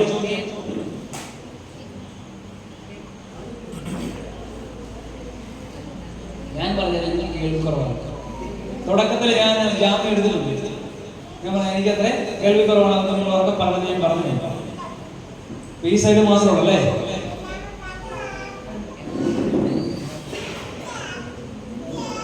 അപ്പൊ ഞാൻ പറയാം കേൾക്കുമെന്നാണ് ഞാൻ പറയുന്നത്. നിങ്ങളെല്ലാവരും അറിയപ്പെടുന്ന പോയിട്ടുണ്ടോ? ഉണ്ടല്ലോ. ലോകത്തിന്റെ ഏത് കോണിൽ ഇരുന്നു കൊണ്ട് നിർമ്മലമായ മനസ്സോടുകൂടി ദൃഢമായ വിശ്വാസത്തോടുകൂടി ഭഗവാനെ വിളിച്ചാൽ ഭക്തന്മാർക്ക് അനുഗ്രഹ വർഷം ചുരിഞ്ഞുകൊണ്ട് ഭഗവാൻ ആ വിളി കേൾക്കുമെന്ന് 1 നൂറ്റാണ്ട് കഴിഞ്ഞിട്ടും ലോകത്തോട് വിളിച്ചു പറഞ്ഞുകൊണ്ട് ചരിത്ര സ്മാരകം നിലകൊള്ളുകയാണ് അരിപ്പുറം എന്ന് പറയുന്ന പുണ്യഭൂമിയിൽ. വെറുതെ പറഞ്ഞല്ല, ഇന്നും തെളിവായിട്ട് ഇന്നത്തെ കാലഘട്ടത്തിൽ അതാണോ വേണ്ടത്? തെളിവാണല്ലോ നമ്മളല്ലേ. നമ്മുടെ കണ്ണുകൊണ്ട് കാണാൻ സാധിക്കത്തില്ലാത്ത കാര്യങ്ങളെ കുറിച്ചാണ് നമ്മൾ പഠിക്കുന്നതെങ്കിലും നമ്മുടെ കണ്ണുകൊണ്ട് കണ്ടാൽ മാത്രമേ നമ്മൾ വിശ്വസിക്കുന്നുള്ളൂ അല്ലേ. നമുക്ക് നേരെ നമ്മുടെ ചെമ്പണതിയിലായിരുന്നു തിരിയുന്നത്. അടുത്ത ദിവസം ഒന്നുകൂടെ ഞാൻ കൊണ്ടുപോവുകയാണ്. ഡ്രൈവർ സമ്മതിച്ചിട്ടുണ്ട്. നമുക്ക് നേരെ നിങ്ങൾ കാണിച്ചു തരണ്ടേ? നമ്മളൊന്നുകൂടെ പോയി അങ്ങോട്ട് അരിയപ്പുറത്തേക്ക് പോവുകയാണ്. അരിയപ്പുറത്തേക്ക് ചെല്ലുമ്പോൾ ഓഫീസ് അറിയാമല്ലോ. അരിയപ്പുറത്തെ ഓഫീസിനോട് ചേർന്നാണ് അവിടുത്തെ ഗുരുദേവ ക്ഷേത്രം അല്ലേ. കണ്ടിട്ടുണ്ടോ? ഇപ്പൊ ഞാൻ പറയുന്ന കാര്യങ്ങൾ ശ്രദ്ധിച്ചുകൊണ്ട് ഇനി പോകുമ്പോൾ നിങ്ങൾ ശ്രദ്ധിക്കണം. അരിയപ്പുറത്തെ ഗുരുദേവ ക്ഷേത്രം ഭഗവാൻ വിശ്രമിച്ച മുറിയാണ്. നമ്മൾ ഇന്ന് ഗുരുവിനെ പ്രാർത്ഥിക്കുന്നത് പോലെ തന്നെ ഭഗവാന്റെ അവതാര കാലഘട്ടത്തിൽ നാടിന്റെ നാനാ ഭാഗങ്ങളിലുള്ള നാനാജാതി മതത്തിനായിട്ടുള്ള അനേക ലക്ഷം ജനങ്ങൾ ഗുരുവിന്റെ അരികിലേക്ക് ഒരാശ്രയമായി വന്നെത്തിയിരുന്നത്, ഒരഭയമായി വന്നെത്തിയിരുന്നത് എവിടെയാ? ഭഗവാൻ വിശ്രമിച്ച മുറിയിലാണ്. ലോകത്തിലെ ആദ്യ ഗുരുദേവ ക്ഷേത്രത്തിലെ പോലെ തന്നെ അവിടെയും ഒരു ചിത്രമാണ് പ്രതിഷ്ഠിച്ചിരിക്കുന്നത്. ഭഗവാൻ ഉപയോഗിച്ച ദിവ്യ വസ്തുക്കൾ നിങ്ങൾക്ക് ആ ക്ഷേത്രത്തിനുള്ളിൽ കാണാൻ സാധിക്കും. ഒരു സാധു ഭക്തൻ ഒരിക്കലും ഗുരുവിന്റെ അരികിലേക്ക് വരികയാണ്. അദ്ദേഹത്തിന്റെ പേര് രാമൻ എന്നായിരുന്നു. വടകര സ്വദേശിയാണ്. അദ്ദേഹത്തിന്റെ ജോലി സംബന്ധമായ ആവശ്യങ്ങൾക്ക് അദ്ദേഹം തിരുവനന്തപുരത്തായിരുന്നു താമസിച്ച് വർക്ക് ചെയ്തുകൊണ്ടിരുന്നത്. വലിയ ധനാഢ്യനായിരുന്നു. അപ്പോൾ ഒരിക്കലും ഏറ്റവും വലിയൊരു വർക്ക് എടുക്കും. തിരുവനന്തപുരത്ത് നിന്ന് പേച്ചിപ്പാറ എന്ന് പറയുന്ന ഒരു അണക്കെട്ടിന്റെ വർക്ക് അദ്ദേഹം ചെയ്തു വരുമ്പോഴത്തേക്ക് പ്രകൃതിയുടെ വികൃതി മൂലവും തൊഴിലാളികളുടെ മരണം മൂലമൊന്നും ആ ജോലി ഏറ്റെടുത്ത സമയത്ത് ചെയ്തു തീർക്കാൻ സാധിക്കാതെ വരുന്നതായിട്ട് അദ്ദേഹത്തിന് മനസ്സിലാക്കി. ഒരുപാട് ധനനഷ്ടം ഉണ്ടാകും, തന്റെ മാനത്തിന് ഹാനി ഉണ്ടാകും അല്ലേ. ഇനി മുന്നോട്ട് വരാനുള്ള വർക്കുകളെ അതൊക്കെ ബാധിക്കും. അങ്ങനെ വലിയ സങ്കടമായി. ആ സങ്കടവും പേരുകൊണ്ട് ആ സാധു ഭക്തൻ നേരെ ഓടി. എങ്ങോട്ടാണ്? ആരുമില്ലാത്തവർക്ക് സ്വാമി മാത്രമാണ് ഒരു ആശ്രയം. അങ്ങനെയാണുള്ള ആളുകൾ പറഞ്ഞിരുന്നത്. ചരിത്രം പഠിച്ച് പഠിക്കുമ്പോൾ നേരെ സ്വാമിയുടെ മുന്നിലേക്ക് ഇരുന്ന് തന്റെ സങ്കടങ്ങളൊക്കെ ഇറങ്ങി വെക്കാം. അവിടെ തനിക്ക് എല്ലാ കാര്യത്തിനും നിവൃത്തി ഉണ്ടാവും. ആ വിശ്വാസത്തോടുകൂടി സാധു ഭക്തൻ അരിയപ്പുറത്തേക്ക് വന്നു. ചരിത്രം എടുത്ത് പഠിക്കുമ്പോൾ ഗുരുവിനെ അരിയപ്പുറത്തിരിക്കാൻ സമയം കിട്ടിയിട്ടുണ്ടോ അല്ലേ? നാടിന്റെ നാനാ ഭാഗങ്ങളിൽ നിന്നും ഭഗവാൻ താഴേക്ക് ഇറങ്ങി വന്ന കാലം മുതൽ അനേകം ഭക്തന്മാർ കൂട്ടിക്കൊണ്ടു പോവുകയാണ്. സ്വാമി ഞങ്ങൾ അതില്ല ഇതില്ല എന്നൊക്കെ പറഞ്ഞുകൊണ്ട് അരിയപ്പുറം ക്ഷേത്രങ്ങൾ പ്രതിഷ്ഠിച്ചു കൊടുത്ത് സ്കൂളുകൾ, എഴുത്തുശാലകൾ അല്ലേ, ഒരു സമൂഹത്തിന് ആത്മീയമായും ഭൗതികമായും ഉയർന്നു വരാൻ വേണ്ടിയുള്ള എല്ലാ കാര്യങ്ങളും 40 വർഷങ്ങൾ കൊണ്ട് ഭഗവാൻ ചെയ്യുകയാണ്. സ്വാമി അവിടെ ഇല്ലാത്ത സമയത്താണ് ഈ രാമൻ വരുന്നത്. സ്വാമി ഇല്ലായിരുന്നുവെങ്കിലും ഇതുപോലൊരു ചിത്രം അവിടെ ഉണ്ട്. അമ്മയെ പോലെയൊക്കെ കുറെ അമ്മമാര് ആ ചിത്രത്തിന് മുന്നിൽ നിന്ന് പ്രാർത്ഥന ചൊല്ലുക. ഒരുപക്ഷെ അത് പുരുഷത്വമായിരിക്കാൻ ചൊല്ലിയിരുന്നത്. ഗുരുവിനെ പ്രകീർത്തിച്ചുകൊണ്ട് ആദ്യം എഴുതിയ സ്തോത്രം എന്ന് പറയുന്നത് പുരുഷത്വമായിരുന്നു. അപ്പോൾ ആ കീർത്തനം ചൊല്ലിക്കൊണ്ട് അമ്മമാർ അവിടെ ഇരിക്കുകയാണ്. സ്വാമി അന്വേഷിച്ചപ്പോഴത്തേക്ക് സ്വാമി ഇല്ല. എനിക്ക് സങ്കടമായി, ഇനി ആരുടെയും പറയുക. അങ്ങനെ വിഷമിച്ചുകൊണ്ട് ഈ അമ്മമാർ പ്രാർത്ഥിച്ചുകൊണ്ട് നിൽക്കുന്നതിന് ഏറ്റവും പിന്നിൽ പോയി നിന്നുകൊണ്ട് എൻ്റെ ഉള്ളിലുള്ള കാര്യങ്ങളെല്ലാം ഗുരുവിനോട് പറയുകയാണ്. എന്താ പറയുന്നത്? വർക്കൊക്കെ നല്ല ഭംഗിയായിട്ട് നടക്കണം. നമ്മളും അങ്ങനെ പറയല്ലേ? ഒരു കാര്യങ്ങൾ പറഞ്ഞു, വെറുതെ ഒന്നും വേണ്ട സ്വാമി, എല്ലാം ഭംഗിയായിട്ട് നടക്കുകയാണെങ്കിൽ ഞാൻ അയ്യപ്പുറത്ത് കിണത് വെട്ടി നൽകിയേക്കാൻ നമ്മളും പറയല്ലേ? നമ്മളെ വെറുതെ ഒന്നും വേണ്ട, എന്നെ കൊണ്ട് സാധിക്കുന്ന രീതിയിലുള്ള കാര്യങ്ങളൊക്കെ ഞാൻ ചെയ്തു തന്നേക്കാമെന്ന് പറഞ്ഞു. അതുപോലെ രാമനോവർസിയും ഗുരുവിന്റെ ചിത്രത്തിന് മുന്നിൽ ഭഗവാനില്ല, ഗുരുവിന്റെ ചിത്രത്തിന് മുന്നിൽ രാമനോവർസിയും ഗുരു മാത്രം കണ്ട കാര്യമാണ്. രാമനോവർസിയെല്ലാം പറഞ്ഞ് വിളിച്ച് വീട്ടിൽ പോന്നു. വിചാരിച്ചതിൽ മികച്ച രീതിയിൽ ആ കോൺട്രാക്ട് ചെയ്ത് തീർക്കാൻ സാധിച്ചു. വലിയൊരു തുക അതിൽ നിന്നും ലാഭമായി കിട്ടാം. കാലം മുന്നോട്ട് പോയപ്പോഴത്തേക്ക് അരികപ്പുറത്ത് തെക്കേമുടവും വടക്കേമുടവും ഉണ്ടായി. അവിടെ ഒരു സംസ്കൃത സ്കൂളുണ്ടായി. ക്ഷേത്രത്തിലെ കാര്യങ്ങൾക്ക്, സ്കൂളിലെ കാര്യങ്ങൾക്ക് നമുക്ക് വെള്ളം വേണം. നേരെ കമ്മിറ്റിക്കാരി ഗുരുവിനോട് പറഞ്ഞു, സ്വാമി ഒരു കിണർ കുത്താൻ അനുവദിക്കണമെന്ന് പറഞ്ഞു. സ്വാമി ഇന്നത്തെ ഗുരുദേവ ക്ഷേത്രത്തിൽ ഇരുന്നുകൊണ്ടാണ്, അവിടെ നമുക്കൊരു ചാരുകസേര കാണാം. കസേരയിൽ ഇരുന്നുകൊണ്ട് ഭഗവാൻ പറയുകയാണ്, നമ്മുടെ രാമൻ നമുക്കൊരു കിണർ കെട്ടി നൽകാൻ വേണ്ടിയിട്ടുണ്ട്. അവനത് മറന്നുപോയി, അവനെ ഓർമ്മിപ്പിക്കണം. നേരെ കമ്മിറ്റിക്കാരെല്ലാം കൂടെ കൂടി രാമൻ ഓവർസിയർ വീട്ടിലേക്ക് വന്നു. ഓവർസിയർ രാവിലെ വീട്ടിൽ വാർക്കിനെ സംബന്ധിച്ച് വിവരം ചെയ്യുന്നു. എന്താ കാര്യങ്ങൾ എന്ന് ചോദിച്ചപ്പോഴത്തേക്കാണ് പറയുന്നത്, സ്വാമിയോടൊന്ന് പറഞ്ഞില്ലായിരുന്നു വില വെട്ടി കൊടുക്കാമെന്ന്. എൻ്റെ ആവശ്യമില്ല. അന്നാറാ ഓവർസിയർ നേരാ അന്ന് പേച്ചിപ്പാറ നിർമ്മാണ കാലഘട്ടത്തിൽ സ്വാമി കൊടുത്തൊരു വാക്കാണ്. ആ വാക്ക് സ്വാമി തന്നെ ഓർമ്മിപ്പിക്കേണ്ടി വന്നത് കൊണ്ട് നേരെ ഓടി അരികപ്പുറത്തേക്ക് ഭഗവാൻ ഇരിക്കുന്ന കസാരയുടെ മുന്നിലേക്ക് വന്നൊരു വെട്ടിയിട്ട വാഴ പോലെ വന്നിട്ട് പറയുകയാണ്, സ്വാമി പൊറുക്കണമേ എന്ന്. സ്വാമി എന്ത് പറഞ്ഞു? സ്വാമി എന്തായിരുന്നു? അതിന് നാമൊന്നും പറഞ്ഞിട്ടുള്ള രാമയെന്ന് സുദർശിതമായ ശൈലിയിൽ ഭഗവാൻ അത് മറുപടി കൊടുത്തു.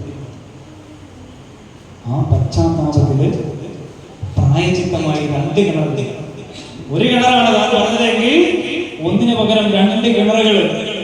ഒരു ഗുരുഭക്തന്റെ ഗുരുഭക്തിയുടെ മൂർത്തി രൂപമായി ഇന്നും ഈ ആറ്റം യുഗത്തിൽ അരിയപ്പുറം എന്ന് പറയുന്ന പുണ്യ ഭൂമിയുണ്ട്. അവിടെ ചെല്ലണം, അതിൽ നിന്നൊരു തീർത്ഥം കുടിക്കണം. ഇതെന്താ ആ കിണറുകൾ? എന്താ നമ്മൾ പറയുന്നത്? നിങ്ങൾ ലോകത്തിലെ ഏത് കോണിലിരുന്ന് വിശ്വാസത്തോടു കൂടി ഗുരുവിനെ വിളിച്ചാലും വിശ്വാസം ഉറച്ചതാണ് എങ്കിൽ അനുഗ്രഹ വർഷമായി ഭഗവാൻ അവിടെ എത്തും. അതുകൊണ്ടാണ് 5 മഞ്ഞക്കിളിയിൽ നിന്നും അനേക ലക്ഷം ജനങ്ങളിലേക്ക് ശിവഗിരി തീർത്ഥാടനം അല്ലേ? 5 മഞ്ഞക്കിളികളല്ലായിരുന്നു, അനേക ലക്ഷം ജനങ്ങളായില്ലേ? ഇതുപോലെ നാടിന്റെ നാനാഭാഗങ്ങളിലും നമ്മുടെ ജീവിതയാത്രയിൽ വിലപ്പെട്ട സമയം മാറ്റിവെച്ചുകൊണ്ട് ഗുരുവിനെ കേൾക്കാൻ വേണ്ടി ആളുകൾ വരുന്നുണ്ട് എങ്കിൽ ഭഗവാൻ അവർക്കെല്ലാം കൊടുക്കുന്നത് കൊണ്ടാണ് അല്ലേ? ശരിയല്ലേ ഞാൻ പറഞ്ഞത്? ആ ഗുരുവിനെ വിട്ടിട്ട് മറ്റ് സ്ഥലങ്ങളിലേക്ക് ഓടി നടക്കുന്ന ആളുകളെ നമ്മളല്ല വിളിക്കില്ല, ഭാഗ്യഹീനരെന്നല്ലേ വിളിക്കില്ല. അതുകൊണ്ടാണ് ഞാൻ പറഞ്ഞത്, ഗുരുവിനെ വേണ്ടവണ്ണം ഹൃദയത്തിലേക്ക് പ്രതിഷ്ഠിക്കാനും നമ്മുടെ തലമുറകളിലേക്ക് കൈമാറാനും സാധിക്കുന്നില്ല എങ്കിൽ നമ്മളോളം ഭാഗ്യഹീനായിട്ടുള്ള ആളുകളില്ല. പോയിട്ട് ഒന്നുകൂടെ ഇങ്ങോട്ട് വരാം, പോയിട്ട് ഒന്നുകൂടെ ഇങ്ങോട്ട് വരാം. പോയിട്ട് വരണ്ട എങ്കിൽ ആരാ ആശാൻ പാടിയിരിക്കുന്ന ശോകം ചേർക്കുന്ന ജന്മക്ഷേരജകള ശേഷം കെടുക്കും കടാക്ഷം തൂക്കും തുല്യം വെടിഞ്ഞുള്ളൊരു ഗുരുചരണം സന്തതം ഞാൻ തീർന്നതിൽ ആശാൻ പാടി വെറുതെയല്ല. ലോകേശൻ സൃഷ്ടി ചെയ്യുന്ന മുകുരിക്കുമാർ രക്ഷ ചെയ്യുന്നു വിഷ്ണു, ശ്രീകണ്ഠൻ സംഹരിക്കുന്നു ബ്രഹ്മ വിഷ്ണു മഹേശ്വരന്മാരെ കുറിച്ച് ആശാൻ പാടിയിരിക്കുന്ന ലോകേശൻ സൃഷ്ടി ചെയ്യുന്ന മുകുരിക്കുമാർ രക്ഷ ചെയ്യുന്നു വിഷ്ണു, ശ്രീകണ്ഠൻ സംഹരിക്കുന്നു, ഇവർ മമ ചിര സംസാര ഹേതുക്കളല്ലോ എന്നാണ് ആശാൻ പാടിയിരിക്കുന്നത്. ഈ ശോകം ചേർക്കുന്ന ജന്മക്ഷേരജകൾ അശേഷം കെടുക്കും കടാക്ഷം ഗുരുവിന്റെ ഒരു നോട്ടം മതി, വേറൊന്നും വേണ്ട, നോട്ടം മതി. ജനന പെരുങ്കടലിൽ നിന്ന് മോചനം ഉണ്ടാകാം. ഗുരുവിനോടൊന്നും പ്രാർത്ഥിക്കേണ്ട ആവശ്യമില്ല. നിങ്ങൾ ഒരു ദിവസം ആരംഭിക്കേണ്ടത് ഭഗവാൻ ശ്രീനാരായണ തിരുസന്നിധിയിൽ കൊളുത്തുന്ന ഒരു ദീപത്തിൽ നിന്നുമായിരിക്കും നമ്മുടെ കുട്ടികളുടെ ഒരു ദിവസം അവസാനിക്കേണ്ടതും അവിടെ തന്നെയാണ് എങ്കിൽ ബാക്കിയൊക്കെ സ്വന്തം അനുഭവത്തിലൂടെ നമുക്ക് പറയാൻ സാധിക്കും. വാക്കുകൾ കൊണ്ട് പറയാനുള്ളതല്ല, അനുഭവിക്കാനുള്ളതാണ് ഗുരു. നിങ്ങളെല്ലാവർക്കും അനന്തമായ അനുഗ്രഹം ഉണ്ടാകട്ടെ എന്ന് പ്രാർത്ഥിക്കേണ്ട ആവശ്യമുണ്ടോ? അതുള്ളത് കൊണ്ടാണ് നമ്മളെല്ലാവരും ഇവിടെ വന്നിരിക്കുന്നത് അല്ലേ? 1000 ജന്മം എടുത്തുകൊണ്ട് ഗുരുവിന്റെ പാദങ്ങളിൽ അർച്ചന ചെയ്താലും തീരില്ല ഗുരുവിനോടുള്ള കടമയും കടപ്പാടും. അത്രയേറെ കരുണയോടും കാരുണ്യത്തോടും കൂടിയാണ് ഭഗവാൻ താഴേക്ക് ഇറങ്ങി വന്നത്. ഇന്നലെ വരെ എങ്ങനെയായിരുന്നു നമ്മൾ അറിയേണ്ട. ഇന്ന് മുതൽ നമ്മുടെ ഹൃദയത്തിലേക്ക് നമ്മുടെ മഹാപൂജ പ്രതിഷ്ഠിച്ചുകൊണ്ട് നമ്മുടെ ജീവിതയാത്ര ശാന്തിയും സമാധാനവും ചൈതന്യവും നമുക്ക് തീർക്കാം. ഇപ്പൊ ചെറിയൊരു സ്മെല്ല് വരാൻ തുടങ്ങി, അത് വൈൻഡപ്പ് ചെയ്യുകയാണ്. നമുക്ക് ഇനി എപ്പോഴെങ്കിലും കാണാൻ സാധിക്കട്ടെ എന്ന് പ്രാർത്ഥിച്ചുകൊണ്ട് ഇപ്രകാരം ഒരു അവസരം ഒരുക്കിയ ഈ ശാഖയുടെ നേതൃത്വം നൽകിയിരിക്കുന്ന എല്ലാവർക്കും ഭഗവാന്റെ അനന്തമായ അനുഗ്രഹം ഉണ്ടാകട്ടെ എന്ന് പ്രാർത്ഥിച്ചുകൊണ്ട് ജീവനാണ് കുറെ ദിവസമായിട്ട് എന്നെ ചോദിക്കുന്നത് ഫീൽഡ മറന്നുപോകുന്നതൊക്കെ പറഞ്ഞിട്ടുണ്ട്. എൻ്റെ ആത്മസ്വഭാവമാണ് വെച്ചാൽ കുറെ നാളുകൾ കൂടിയുള്ള ബന്ധങ്ങളായിട്ട് പിന്നെ നിങ്ങളുടെ ശാഖയുടെ കീഴിൽ ഒരുപാട് സ്ഥലങ്ങളിലൊക്കെ യാത്ര പോകാൻ ഞങ്ങൾ സാധിച്ചിട്ടുണ്ട്. പിന്നീട് അത് കട്ടായി പോയി. എനിക്ക് പറയാനുള്ളത് വീണ്ടും അതൊക്കെ ഒന്ന് റീസ്റ്റാർട്ട് ചെയ്തുകൊണ്ട് നമ്മുടെ പുതുതലമുറയെ ശ്രീനാരായണ ധർമ്മത്തിന്റെ പാതയിലൂടെ സഞ്ചരിപ്പിക്കാൻ നമുക്ക് എല്ലാവർക്കും സാധിക്കണം. നമ്മുടെ കുട്ടികൾക്ക് കൊടുക്കാൻ സാധിക്കുന്ന ഏറ്റവും വലിയ ഒരു സമ്മാനമായിരിക്കും ഗുരുവിന്റെ പാതയിലൂടെ അവരെ സഞ്ചരിപ്പിക്കുക എന്നുള്ളത്. അപ്പം ഏതൊരു മഹാഗുരുവിന്റെ അനന്തമായ അനുഗ്രഹം കൊണ്ടാണോ നമ്മൾ ഇവിടെ ഒത്തുകൂടിയത്, ആ പരമശുദ്ധന്റെ അനുഗ്രഹം എല്ലാവരുടെയും ജീവിതത്തിൽ ഉണ്ടാകട്ടെ എന്ന് പ്രാർത്ഥിച്ചുകൊണ്ട് നിർത്തുന്നു.